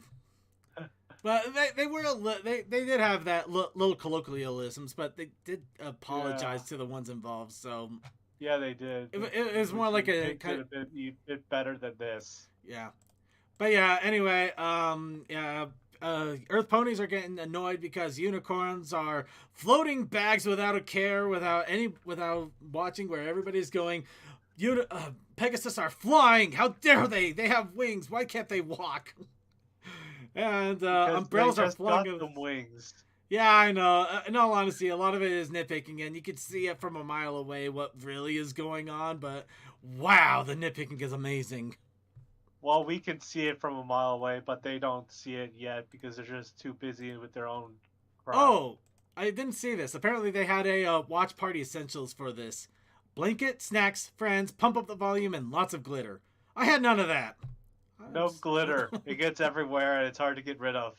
No, you get glitter. No, you gotta get the right kind of glitter. Get the edible glitter that's just made out of sugar. It still gets everywhere. But you can eat it. But then you get ants. But at least it is wasps. The ants will eventually get rid of it. And they'll come back for more and take residence in your freaking house. Why must you find a problem with everything I'm Do you trying want to... ants? This is how you get ants. All you can do, like I said, is you two and just drink glitter and be like, it won't hurt me, it's non-toxic. Alright, anyway, getting back on track here, so... Yeah, they're basically everybody's doing everything possible to avoid problems. Like, somebody is upset at unicorns for playing with the flower garden. No worries, we'll take it. Well, we're sorry. We'll walk away now. Oh no, a unicorn dropped an umbrella. We're sorry, walk away now. Oh no, there's an egg on the beach. Oh well, we'll take responsibility for that apparently, because apparently Hitch cares more about eggs than about sandcastles. It wasn't just walk away. It was walk away saying, I need to look something up on the books. The thing. And then he gets distracted by an egg and never looks it up. May I offer you an egg? He's trying times. Okay, I'm trying to find Hitch in the egg here. Okay, another stupid image here while I try to find Hitch in the egg. Like I said, they went nuts on this. It's so funny. The artists had a lot of fun. I'm surprised Kara #1 didn't join in on this. No, Kara #1 learned her lesson because of her incel son. Hopefully so, yes. Okay, you know what? We're already going into spoiler territories here. Here's a picture of the egg, and of course the horror that's inside of it. We won't get adorable. He's a papa. So yeah, he finds the egg. When you realize he already has the damn wings. Well, we're gonna leave that one alone. Besides, there's probably a lot we can dissect in regards to all of this, but we're gonna leave that alone. Instead, he leaves the egg alone, and they decide instead to go make pizza. Pizza. Leaves it to incubate. Actually, leaves it with the little animals. He leaves it with the animal, and he goes to make. But he's still making pizza. I did like that though. I like that they actually are making pizza and stuff. So they're. Oh God, Pip's dead eyes. Don't I worry have a about crush on the sheriff. Sheriff, do you want to eat my flour? It's got a special ingredient. This reminds me of an anime. Oh, fun note about this scene when Izzy throws the pizza up. There's just sauce on it. When it lands on her head, there's also cheese. Yeah, there's cheese on it all of a sudden. Yeah. You want to make a bet because that's not the first pizza that hit the ceiling. Well, here's the other thing though. You could have magicked some cheese up there and then just let it float there for a bit. Anywho, and getting back on track here, and I'm trying really hard to find, you know what, if anybody finds this animation, put it in pics for me, please, because I'm literally going through hundreds of pages of this, and I'm... Alright, I'm on the case. But yeah, you actually get to see a moment where they're mixing batter and stuff, and it actually has Sunny using a whisk with her mouth. Which, I think that's an awesome, fun touch there. Fun little touch. So anyway... So yeah, everything is going crazy. I've got the things out of order. I don't care. I'm gonna keep going. So, and they receive a text from Pip here. Pip seeing eating an entire basket of muffins and wondering why she's gaining weight. I made the joke. I'm sticking by it. A little gotta keep with their assets. Yeah. Small and round. Oh yeah, she is small and round. It's perfect. He's got to try a good man. But yeah, they're saying that there's trouble, and they say the trouble is that we're all stressed out, we're getting angry and angsty. While Zip is just like, I'm scared that our magic is literally going to explode because things are freaking out. I mean, look at Sunny. She basically went full alicorn in her smoothie shop, and now it doesn't exist. It just fell over. You can't live in it. It's tipped over. It's King of the Hill logic. You can't serve in a smoothie shop because it's tipped over. It's gone. It's gone. It's gone forever because it tipped over. Okay, enough of the dumb joke.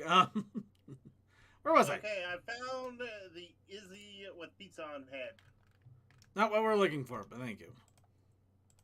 Anyway, so finally, Pip's like, you know what? We're all stressed. We're going to go ahead and we're going to give my boutique business. So they all go to her boutique, literally, to Her go hair salon. for hair salon. Well, I'll call it a boutique. Well, yeah, I guess hair salon, but yeah, doing the hair, doing the hooves, doing a sudden sing along.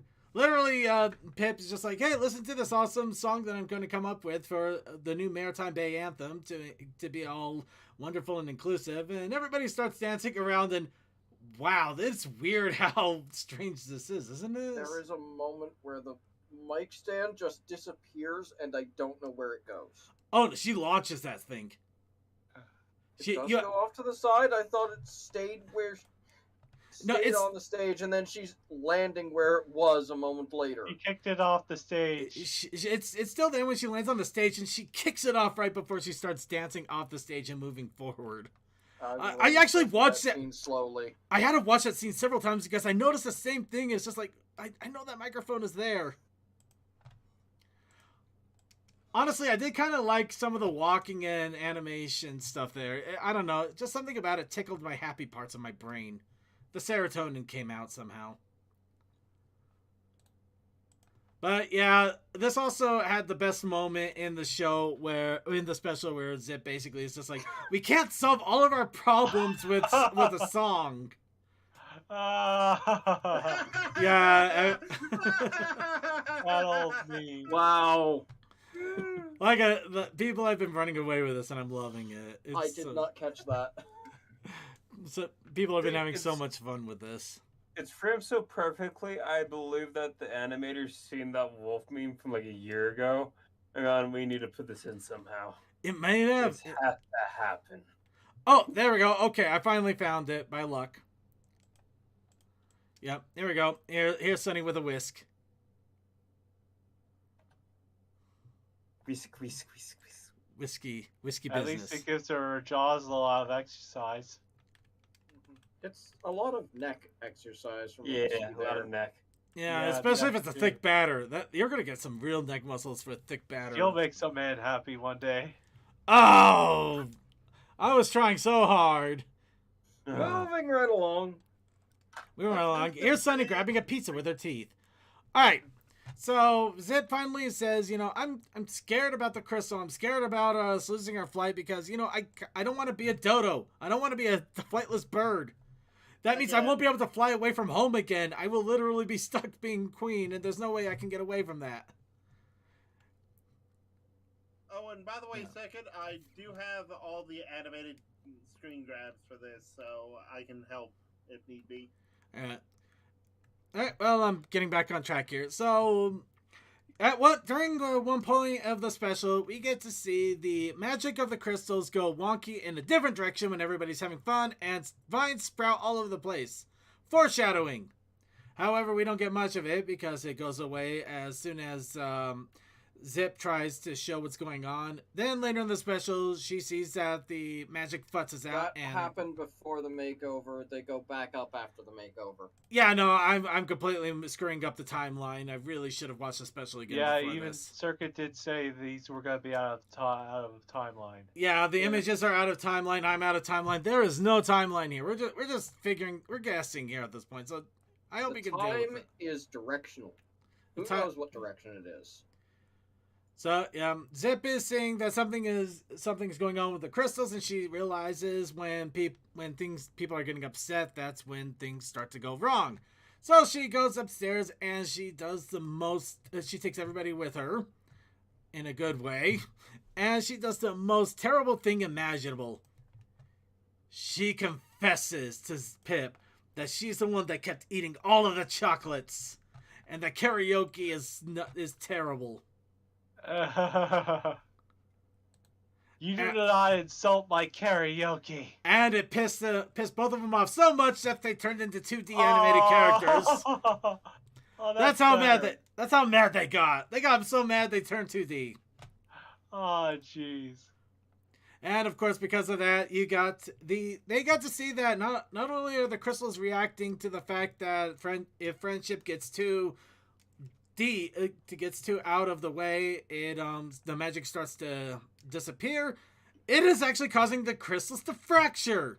Apparently, reuniting them may have actually kind of sealed an agreement where if they ever things ever get too bad, they could literally see everything they've gained go up in literal diamond dust. When I realized magic and now in this post-equestrian world of functions, I just thought we happy few. I think a little bit different because we happy few. Well, they're not on drugs, but they have to keep everything happy just to keep the society functioning. Well, I have emotions. In this interaction, we get one of the fun lines of "Don't call me Huffy." Don't call me Or, Huffy. was it "Call me" or something along those lines? Well, the point I'm trying to make is, what if we get a obstacle that we... Is it a bad thing that we have to keep up appearances and be happy all the time instead of letting our emotions out and be angry at each other? I think you're overthinking it too much, and that's coming from me. Perhaps, but I'm just thinking this could be a hook for a future special or episode idea. I think it's definitely a hook, or at least the Damocles sword hanging over them to try to keep things not kosher, but try not to let problems hang and trying to solve them. At the same time, though, I think we're literally seeing just we're just seeing the after effects of they reintroduced the races altogether. There's going to be some strife, especially since you basically two out of three have magic. That's obviously one side might be feeling jealous or angry or have frustrations with the fact that now they got to change their whole life around, and change is hard. It's usually for the better, but it's still hard as hell. And yeah, we're basically seeing the threads that have already snapped, and everything is literally just barely hanging. Yeah. So it's just one of those cases where we're seeing just right before the actual break of friendship again. But as long as it's never easy, and it is hard to reconnect or get people used to a new norm as they opposed to the living as they were. Months or weeks or even days ago. Yeah, but I don't think it's going to be a case where, you have two people yelling at each other because one of them got the last bag of flour and the crystals explode. It's not going to get to that part. No, nothing that petty. But... Yeah, no, that's what a lot of people were kind of making fun of. Just like, oh, it's going to take one person accidentally stepping on another person's sandcastle to cause magic to fade. It's like, no, it's not that. We were kind of dealing with the bare end of a really bad transition here. Anyway, getting back on track, they realize, we got to keep the friendship here, or everything is going to get lost, and that's not good. That's going to kind of suck because, not only can the races no longer be friends, we're going to lose all the magic, we're going to lose all the flying. The Earth Ponies are going to lose any argument they have about not being special, but I'm sure they don't care too much about that. So in any case, they say, okay, you know what? We're gonna get everybody together for Maritime Bay, and then unfortunately we have to deal with the Karen of Karens, just like, you know what? If you do Maritime Bay with anybody that isn't Earth Pony, or if any flying or magic or anything that isn't, I would demand tradition or damn you to hell. I won't come. And of course, just like every other Karen in the world, she comes anyway. She basically is it's an idle threat. But yes, Twitter, take notes. So anyway, they try to get Maritime Bay festivities going. Of course, they have a special unicorn ice cream that Earth Ponies don't like because it's not Earth Pony ice cream. They get upset because Pegasus wins the sandcastle competition because she can fly and make grander sandcastles. You know what? I'm actually going to give him a little credit on that one because, how do you judge a contest when someone can... How do you judge something like that? That's like trying to... Here's something else. Would they be as upset if a unicorn did it and was not putting any effort into it, but just using magic? Yes! They would have easily been upset, and I can kind of understand their position a little bit on this one because... I'm guessing they couldn't have the budget for that, and it would dragged on for too long. Well, that and I think just having a Pegasus flying, they needed to bring the Pegasus in more rather than just unicorns floating everything. Yeah. But yeah, they get complaining on the ice cream, they get complaining on the spoons as decorations. And then, unfortunately, the straw hits the fan. And before that, there's a hippie pony saying, waste not, want not. Oh yeah, the hippie pony eats out of the trash, but you know, I'm not gonna judge him too much on that. No, Well, maybe I just will. wanted to point that out. Yeah. So yeah, and then the shit hits the fan, as it were, as Pip decides it's time to go out and sing the Maritime Bay Anthem, the new Maritime Bay Anthem, which unfortunately pisses them off. Like, we want the old stuff. We want everything back the way it was. You all suck. Everything sucks. How dare you try to introduce something new in our lives? Her mother was even in the audience. Yeah, that was just, that was sad and I dark half and expected her to like say, "Hey, that's my daughter. Shut the hell up." I would have liked to see her throw hooves. That would have been funny. But apparently that was the straw that cracked the crystal's back. The crystal cracks wide, and a big void starts to swallow Maritime Bay. That one caught me way off guard there. That was kind of funny. Hey, the void said, all right, if I can't have you on Reddit, I'm going to have you in your world. So, yep, the crystal cracks and the magic suddenly vanishes. Pegasi can't fly, unicorns can't use magic, and now Earth ponies are glued to the ground. Oh, the irony. Wait, why are we doing this? We didn't do anything wrong. As a giant void starts to swallow them whole. Of course, they all come together just like, you know what? No, we can't give up yet. Why? Because we need to show Karen why she's wrong and get her to apologize, or so help me, we'll throw her down the pit myself. So they get everybody, they get the unicorns Pegasi together to help free the Earth ponies. Everybody starts to feel, oh yeah, they actually care about us instead of leaving us to the death of the giant hole that's swallowing Maritime Bay. Go figure. And yeah, they eventually start to pull everybody out, except Karen actually does get swallowed by the hole. Oh well. Then it swallows her up. We don't see her anymore.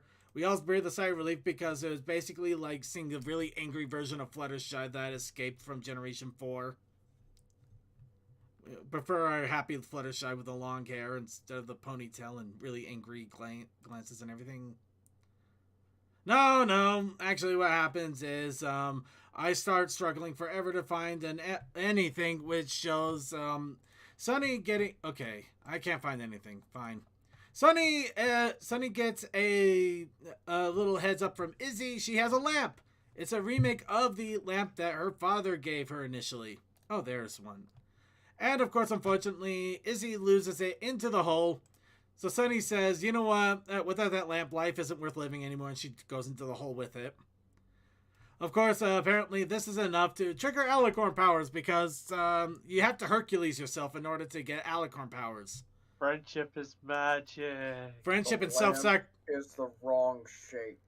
Friendship and self-sacrifice. I'm gonna, actually, I think there's a reason for that. They couldn't actually reconstruct the lantern, so they used parts of it to make a new one, essentially. Yeah. Actually, they kind of explained that a little bit. Actually, the latest Tell Your Tale episode slightly delved into that. So different that it doesn't feel like it is the same pieces.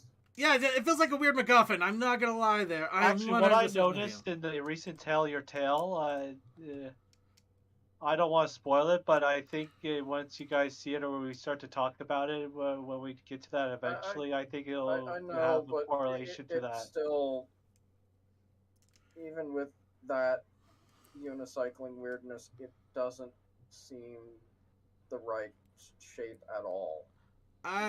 But it is a recreation or new lantern by Izzy. We'll delve into that another point, but basically, we'll call it Lantern 2.0 for the moment. Yeah, she dives in for Lantern 2.0. She manages to rescue Karen and a random Pegasus who will never have a name. Windy. I stand corrected. We rescue Windy. She says the name as they fall in. I don't know. I didn't hear that. I was listening to the wind. It was windy. Ow. But yeah, she goes in there. She rescues someone in the house there to hit you over the head. No, I'm free. I'm finally free of the head hits. Anyway, she frees him. She rescues him. Big ball of energy. Everybody is happy. And then the crystals are just like, you know what? You guys have learned. I finally feel like you've actually learned something here. I'm gonna reward you. And then big burst of magic, and then everything dies. Okay, yeah, no, everybody gets the vine powers come out. So now Earth ponies can actually use magic, though technically they already could. It's just that now they actually have it cranked up to 11. Because literally Also, everything... they can understand animals now. No, some of them No, that's have only hidden. certain powers. Yeah, certain But, powers are yeah. relating to the Earth. Yeah, that's just As it. they were going through the thing, they were not using their magic. It was expressing itself in a weird way, which was just holding them to the ground. Yeah, it was. That's what I got from this incident as well. Actually, I kind of got a little bit more of the Earth ponies' abilities getting cranked up to 11 from Generation 4. Because we got to see Earth ponies communing with nature. We got to see them actually growing things. And that was kind of their big thing. And also being pretty strong as well. I think when the magic left, they just didn't realize that they were also the growers and they weren't druids. They were the goddamn druids. Yeah, and now they are super druids. Land, yeah. Yeah, the magic kind of in there, and since they've been away from it so long, it got cranked to hell. So now they're super druids. They can literally make a plant out of nowhere in seconds instead of just growing Assuming every Earth pony has the same plant powers. Well, not every pony. I mean, you get ones that grow, ones that show, and ones that hold. They all, I doubt Hitch isn't going to grow any plants, but he can talk to animals, except for apparently a very bald baby dragon. We find out one of the animals' names, though. Yeah, we did. We actually got a name finally. Was it Kenneth? Was it Kenneth? I think it was. Mm-hmm. Well, also... we could scroll down to see. We could probably ask Goldust. I think he's getting close to the end there. Yeah. We did get the crab's name. No. I think it was MC Pinchy. Mr. Pinchy or no? We're calling him Mick Snips a lot. He snips a lot because he snips a lot. Yeah. Anyway, moving on. Sorry, horrible joke aside. So yeah, and with that we see everything wrapped up with a nice little bow. Oh look, the Earth ponies have abilities, so now they can't complain. They lost their special Karen status, and now everybody is exactly the same with magic, but with different magic. So everybody's happy now because now everybody's got that little thing going on. Okay. But, of course, right at the very end, very end, we see a dark figure in front of a glowing portal. She's like, oh, they have learned the magic. And you know what that means? It means I gotta come in and start making their lives suck. I was thinking, like, when I saw her, like, I'd say, Majesty? A lot of people, there's a lot of thoughts in regards to that, but give me a quick second, because I'm, she has a tag as anonymous like alicorn or something like that, but I'm trying to find one of both her and the hench pony, as it were. I thought that I saw more than one hench pony. No, just the one. Just one in the shadow there. Yep. But it does raise the question of how many others are there. Nope, just the two, apparently. Or at least as far as we know. But yeah, we get introduced to the villain of the series.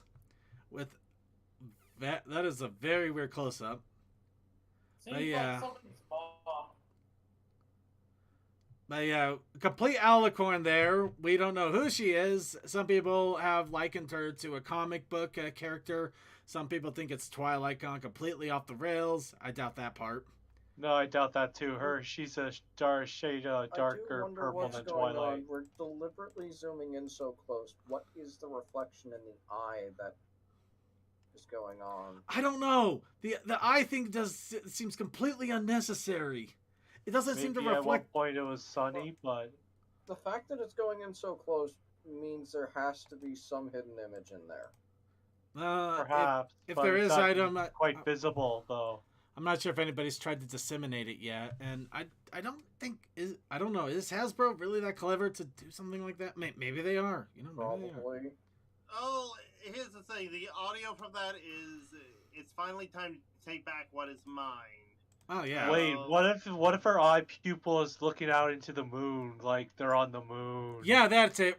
Chaos Sakai had it. Radiant Hope from the Sombra story arc in the comics. Because No, she has a very similar Hope. coloring. She has similar coloring, but not Radiant Hope. Sense Yeah. given how that character ended up. But at the same time, Exactly. I think it's just somebody completely different who either was waiting for magic to come back or just screwed things up and somehow kept living.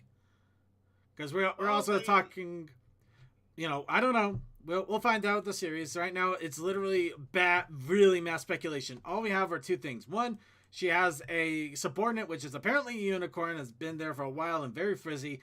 And two, she's an alicorn. And three, she has a curved horn.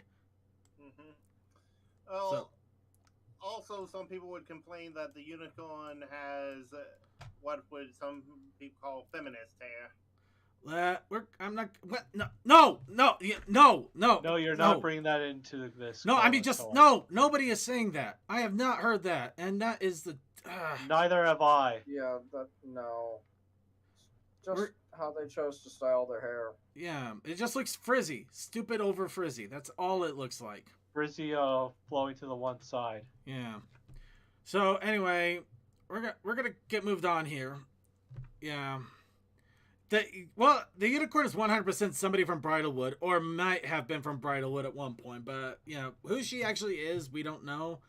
I honestly want to know more about the unicorn because I feel like, there's something curious about that. But that's that is neither here nor there. In the meantime, what we do have is this. This is the Make Your Mark special, and what it has entailed. So that was a really bad storytelling of it. I apologize. I tried my best. I really should have planned ahead, but who knows? Maybe people like me being completely random about this. I don't know. I have thoughts and hopes for what these two are gonna end up, how their roles are going to portray further on, but we'll see how that works. Well, with thoughts and hopes, let's go ahead and start off with the best way to start this. The pros. The things we liked, the good stuff. What did we like about this special? Oh, it reintroduced dragons into the world. Zip is best investigator. Yeah, she becomes a magic detective. You just have to be maximum sneaky, and you can investigate. I liked Mouth Whisk. Mouth Whisk.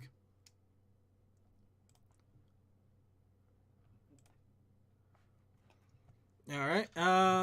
Let's see. Anybody else want to contribute? Chat room, you are also more than like the story character. Zip is best.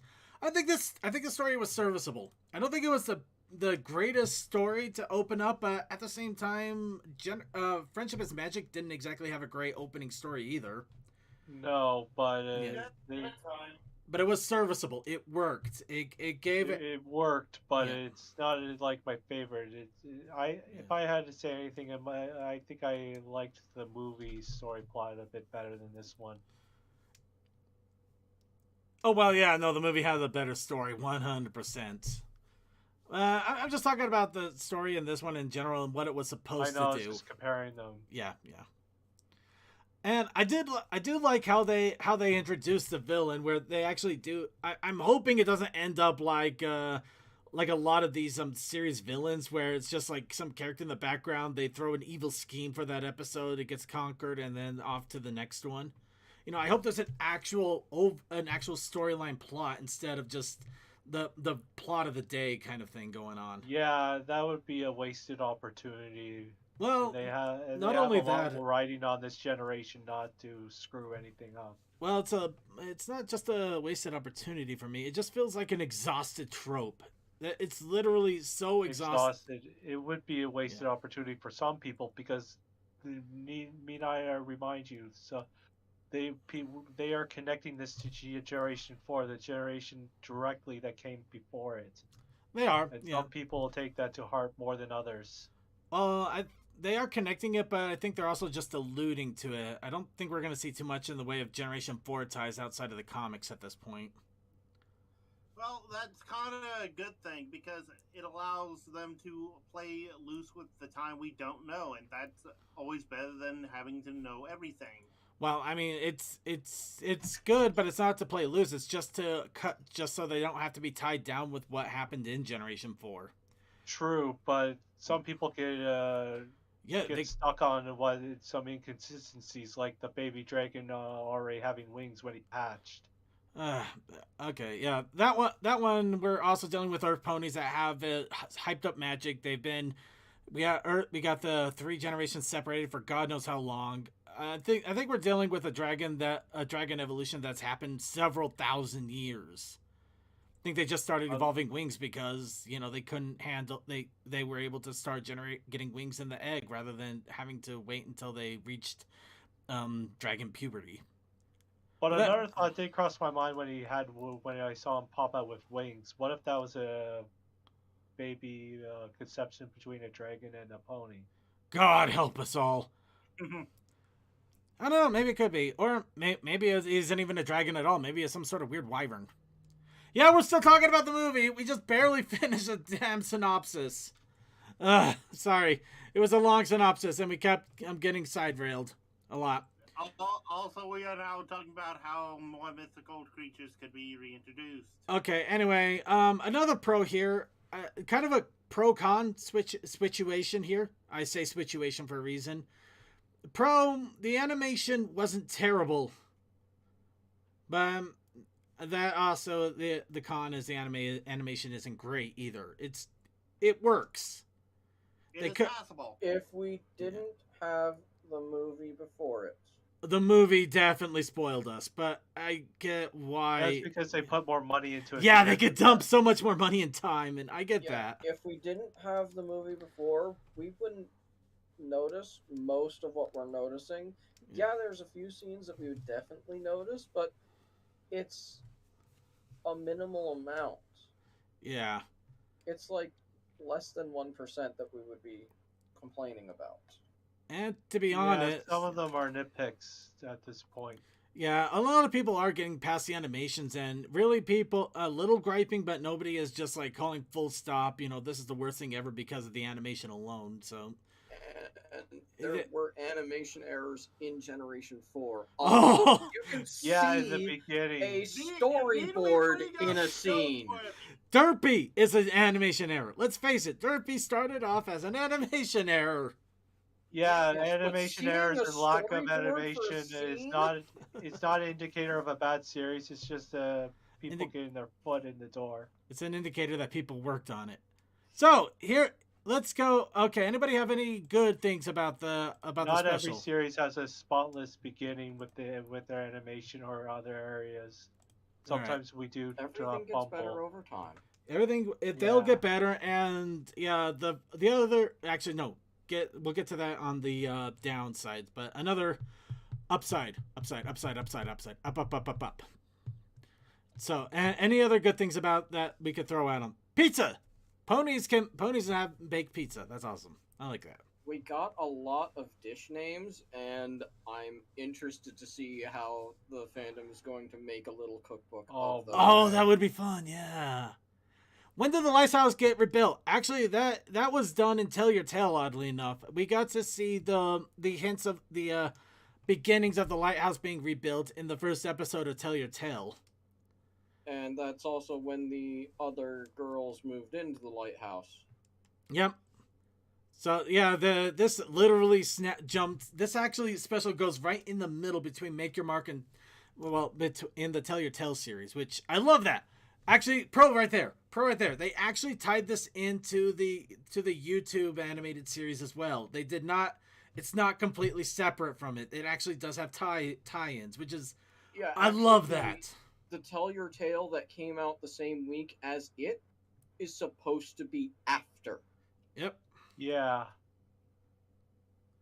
And we also get hints of in the Tell Your Tale. We also get hints of things that happen in the special that this recent Tell Your Tale. Though, again, I get that there are complaints. The one I was talking about, but yet I try not to spoil anything. Yeah, so we'll get to that at a later date. But we want to know who the villain is too. Oh wow! I just realized I Mike Wazowski the unicorn. Let me move Twilight there. You're just showing a hair. Yeah, you just see a little hair there. Main style. Oh god, I feel terrible. All right, I am really curious about the unicorn, but yeah. There was a lot of good, positive things here, and there's already fan art coming out of the evil alicorn here. Not as much of the background unicorn, but don't really get too much of a glimpse of her outside of just this little corner shot, to be honest. Yeah, the more focus was upon her. Supposed to come out? September, I believe. There's also going to be a holiday special in November, I think. Oh, Merry Wishmas. Yeah, that's it. Yeah. Interesting. Yeah. I'm hoping, I want to hope for more villains, but I just hope that this isn't a flavor of the episode villain. I don't want Rita Repulsa. I don't want Cobra Commander. Give me someone that is a constant, uninterruptible threat like Zuko. Somebody that constantly hounds you get to see little victories here and there that eventually mount to a big problem near the end of the season. I would love that. So, Starlight Glimmer. Starlight Glimmer. Yes, Starlight Glimmer. Perfect example right there. Yeah, she more prolonged.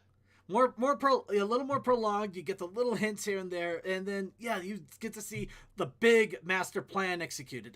I would love that. That's one thing I really want out of this. Second, a Power Rangers thing you could have done was Lord Zed. I did do Lord Zed, and he wasn't a constant threat. He was a villain of the month. A villain, an evil of the month. Well, he was a constant threat until he just took over Power Rangers job of pulling out a monster of the week and making it grow. Essentially, yes.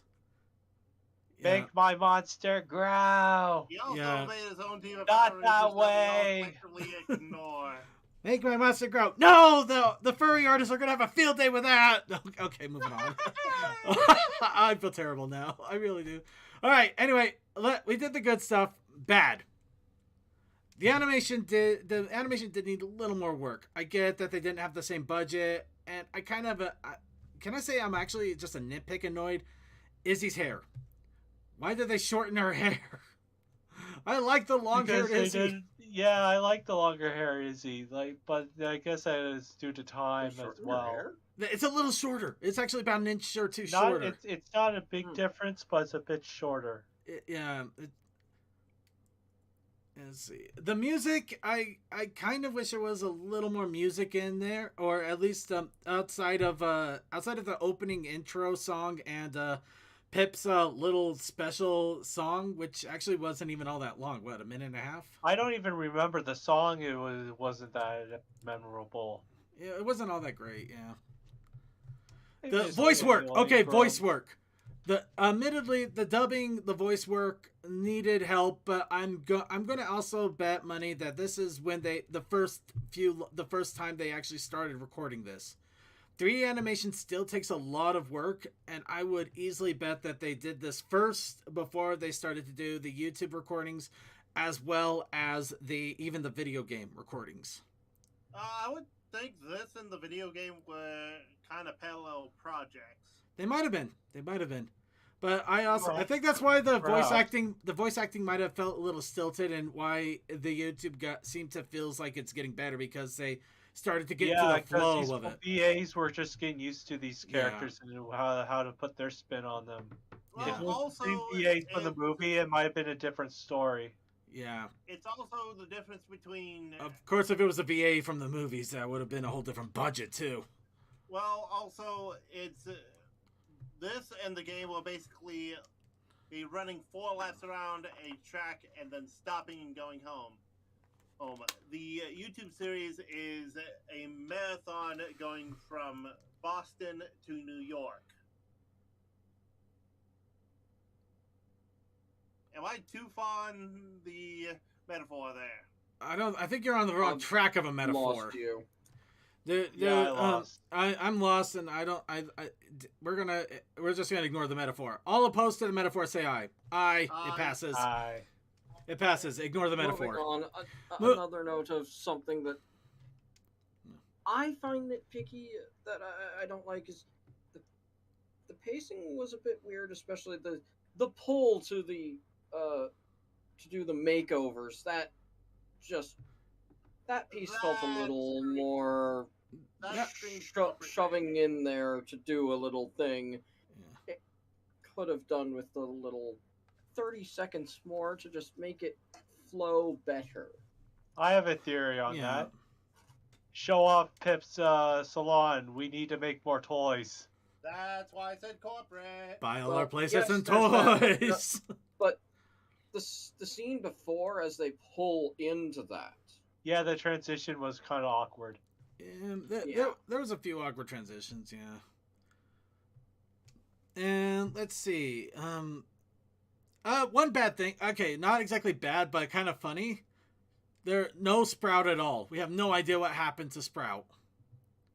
Yeah, that's kind of odd. Except wanted when I thought here's something funny. When I was watching the special with another group for a little while, I thought I saw something. I thought I saw the unicorn. I thought that I saw this unicorn in the ending in the corner there in this town at one point. So I went to double check the special and find the spot that I saw. I was wrong though. It was just the green-haired unicorn here. However, I noticed something else in that same shot, which completely. I see him. Yeah. Yes. I think that's Sprout hiding in the background. With No, a no, Pegasus was and it another part of the pony. Tell Your Tale, or was it part of this where a scene in the sheriff's office, there's a wanted poster? No. Yeah. It is in Tell Your Tale. It is literally in Tell Your Tale, and it's only there for a split Yeah, I second. brought that up at one point. You can actually see it right now. You can 100% see it right now if you want to see what I saw. I think I might have actually found the Sprout nobody noticed. Nobody cares about Phyllis. We already had our Karen. We had a secondary Karen. Yeah. I don't know. Sprout might still be on the run. Maybe this isn't Sprout at all, but it looks very, very similar to Sprout. It looks so similar. If he was still against unicorns and Pegasus, why would there be a Pegasus alongside him? Those Maybe- are definitely wings. Well, he might have mellowed out a bit. He might have mellowed out a bit after literally knocking down a lighthouse and having his Gundam being destroyed.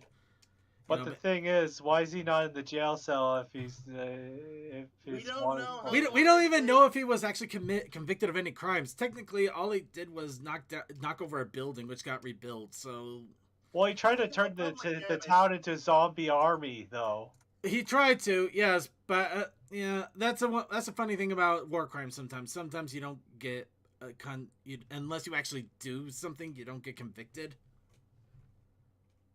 It's kind of weird. Because the only thing he conspired a hell of a lot, but the only thing he really did was knock over a building. There's another theory on my mind. What if he was already caught and did his time off screen? That could have been it too. You know, maybe just spent time for the building and that was it. Like I said, I'll think about it. The only really, other than conspiracy, the only real crime he has is knocking over a building, and I will stand by that. And assaulting ponies with Gak. Okay, yeah, the Gak is assault there. So. Well, also, here's another thing. Sprout is in the video game. So yeah. So, yeah, Anyhow. it's one of those things of we will debate this until we get an answer. Anyway, all right. Does anybody else have any other nitpicks, bad points, sad points, whatever the heck points on this? Anything else to add? We're almost at showtime. We're almost. Is adorable. Yes, Posey is. All right. You know, But I think Spock is better. All right, everybody, give me one quick second here. I'm going to just do something real fast. So I'm going to surprise a couple of people here. Oh yeah, that's not good. Hi, Coldust. Hi, Circuit. Hey, So- Circuit, we're currently criticizing the kitchen. Well, we're just about to wrap up the literal discussion of the special here. We kind of went a little overboard, and I noticed that you might have at least had enough of a mouthful to, eyeful, to get your thoughts on the special altogether. I found it enjoyable. It's fun. It's interesting. It's interesting seeing where they're going with it. I'm curious to see where it goes. Have you taken a look at Posey's house? A couple of times, but not that much. I was more interested in the hidden sprout that I think I found. Oh, are you saying that there's a root of sprout around? Just a little bit, and I might be completely wrong. I literally spotted it completely by dumb luck because I thought it was a different unicorn in the same scene. Oh. I thought the unicorn was somebody else, and I saw it in the background, and it looks like Sprout, so I think it might be him. Just a little bit. Interesting. Yeah. Interesting. Yeah, just for a split second, too. It's kind of funny.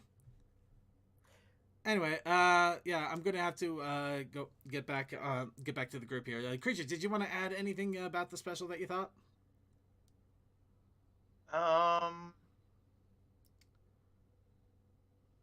I'll be honest, I am only watching what Cole is rubbing right now, so I haven't actually watched it. You know, that's fair. Okay. All right. Now, Circuit. Yes. Circuit. The kitchen. It's so big. It is a big kitchen. I honestly, I would love a kitchen like that just to have, if I could have movable counter space. You would not want a kitchen like that. Yeah, I know, because, like, it's so big, it's to an inconvenient amount of big. It's like, okay, your prep space, like, your normal counter and also where your sink is so far away from your stove. Honestly, I'm half wishing you... I kind of half wish that you actually had a chance to look at the special a little bit more. You would have such a fun discussion with this. Actually, yeah, this is a hell of a weird kitchen there. Look at that. Hey, chat room, are you seeing this, guys? This is crazy. Yeah, this is a crazy kitchen. Look at that. I will say you don't really notice it until you look at the wide shot, but like, yo. And now I'm kind of curious to look at how, through the generations, kitchen layouts compare from generation to generation. This is going to be my mission now. And also, I will rate each one of them on their inclusion of a toaster. Which, do you see a toaster here, Circuit? I don't think I saw a toaster, no. No. Oh, Do no. toasters still not exist? I don't know. I thought we had a toaster in one of the Tell Your Tales. I don't know. I have a mission now. Hang on. Anyway, I gotta bug out here. We gotta close up the show. It's actually we're running late now. Oh, okay. But yeah, have a good one. Yeah, thank you for your thoughts, Goldust. Yes. All right, we're back. Really quick. Yeah, ponies are big. Yeah, that might be a reason why big kitchen. I think it's still a little too big. Hope the Queen of the Changelings returns. She's my favorite villain. Honestly, she could return. She might not. I don't know. Technically, it could have been thousands of years. She might be dead. But you know, Queen of the Changelings. We'll see what happens with that. I kind of like her as is because I'm kind of worried if she did come back, it wouldn't be as fun as we had her. But we'll see what happens. G4 had toasters once in Discord's house, and that's the only time you ever saw a toaster in the entire show. Look it up. No. No. What? There were no The toasters. last cheese episode, there's a toaster in the back of all of the rejected gag things. Right. Toasters are gag gifts. They are not functional items. Oh boy. Okay. Well, we're gonna. Yeah. So yeah, toasters are an enigma. Release the beast second. You have damned us all. Toasters are like a can of beans to us. You open it, you get snakes. I'm just gonna wrap this up a little bit here. A toaster's in the perfect pair. If you can find an image of that, bring it out. Seriously, if you find an image of a toaster in the perfect pair, show it to us. Coldust will lose his mind. But for now, we're going to have to wrap this all up here. We went way too long. I mean, 100% long. I think we're going to have to actually skip the closing song. That's how crazy this is. But I'm happy. This is a great topic. We had so much fun talking about this special. I would not have spent this time any other way. This has been gloriously wonderful. Yeah. And best part is, I didn't do anything that the editor is going to have to flame me for.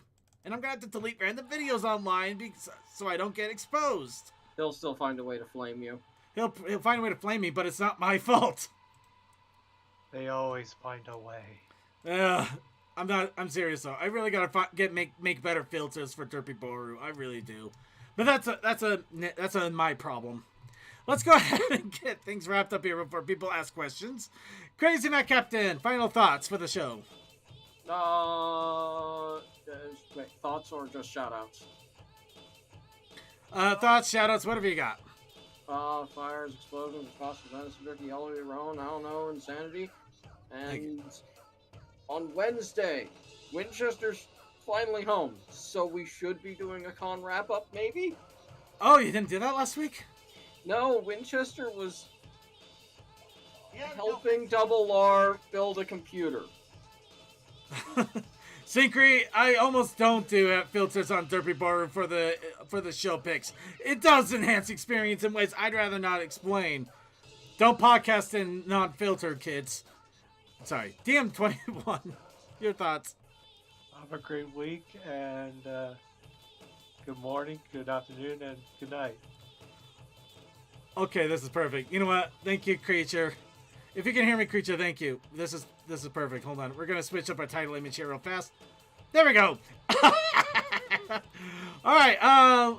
Okay. Textalion! Tokoi! Thanks for hanging out with us, everyone. Thanks to CNC and Commander for the mods on both here and on IRC. Shout out to the Twitch people, Adept W, Alien and Conglomerate, and a TV viewer, our trade friend Stormcloud, Iska, sorry, Tim, Commander Root, DM, Drag Snit, Elysian, Madison, Moy, a Bog, Polymat 64, Snowy Motorcycle, Super 8, me, and our text relay, our IRC chat.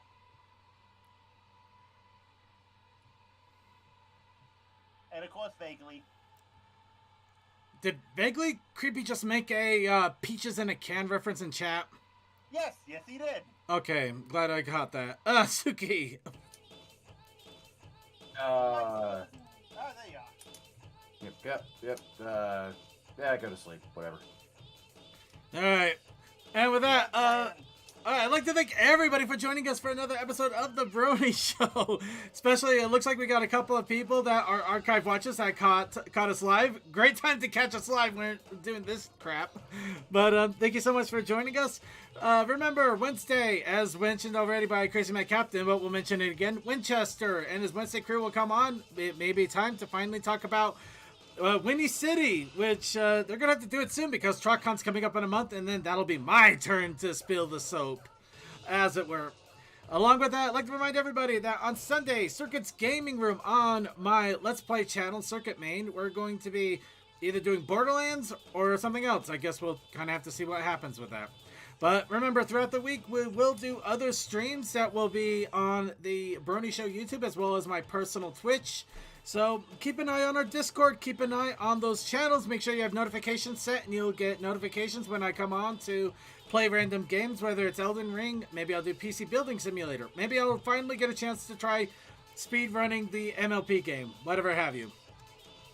And with that, Hit the like, subscribe, and sub to this guy. please don't do that. Do whatever you want. I don't care. I don't get money by this. I'm just doing this for the fun. Anyway, then thank you to Cal Sakai, Clouded Deconquest, Cool Dude, Fantastic Fred, Relay Surf, Techman, Vaguely Creepy, yay, Archivers. All in our IRC chat. Thank you to our IRC chat in general. And just to, I gotta get this image off. And shout out to Sonic5421, who I know was in the IRC earlier, but I think ended up moving to the YouTube. Yep, shout out to Syncry, shout out to Sonic, shout out to, I think there's another name, but I don't recall who it was. And my thing is not scrolling back. I'm trying to remember. I feel bad. I see Sonic. I see Mike Nized. Shout out to Mike Nice. Mike is always good. You know what? Shout out to all of our YouTubers. Shout out to all of our YouTubers. I love all of you. I wish I could name you individually. I really do. I'm trying to. But I still want to shout you out anyway because you guys are awesome. Shout out to all of our Twitchers. Shout out to our archive watchers when we upload the episodes on YouTube. Shout out to all of our live watchers, Twitch, YouTube, Vaughn. However you catch us, however you watch us, however you enjoy 2.5 hours of pony shenanigans that I've been trying desperately for the last 3 years to whittle back down to 2 and can't. Thank you so much. It's impossible. There's so much pony and it will not go down. Do you want to go back to 3 hours? No. We can do that. I mean, I can, but no, I do not want to do that.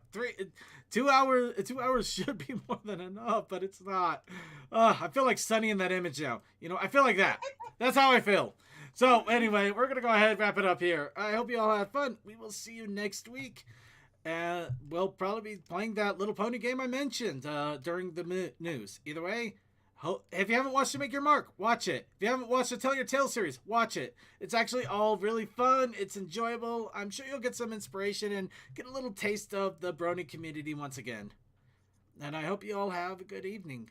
Peace out. Bye-bye. Goodbye. Goodbye. And those of you watching stream, we're streaming live on Vaughn here in a little bit. It'll be our after party. Basically just shenanigans and videos. So Vaughn, link will go out. Have fun. See you there.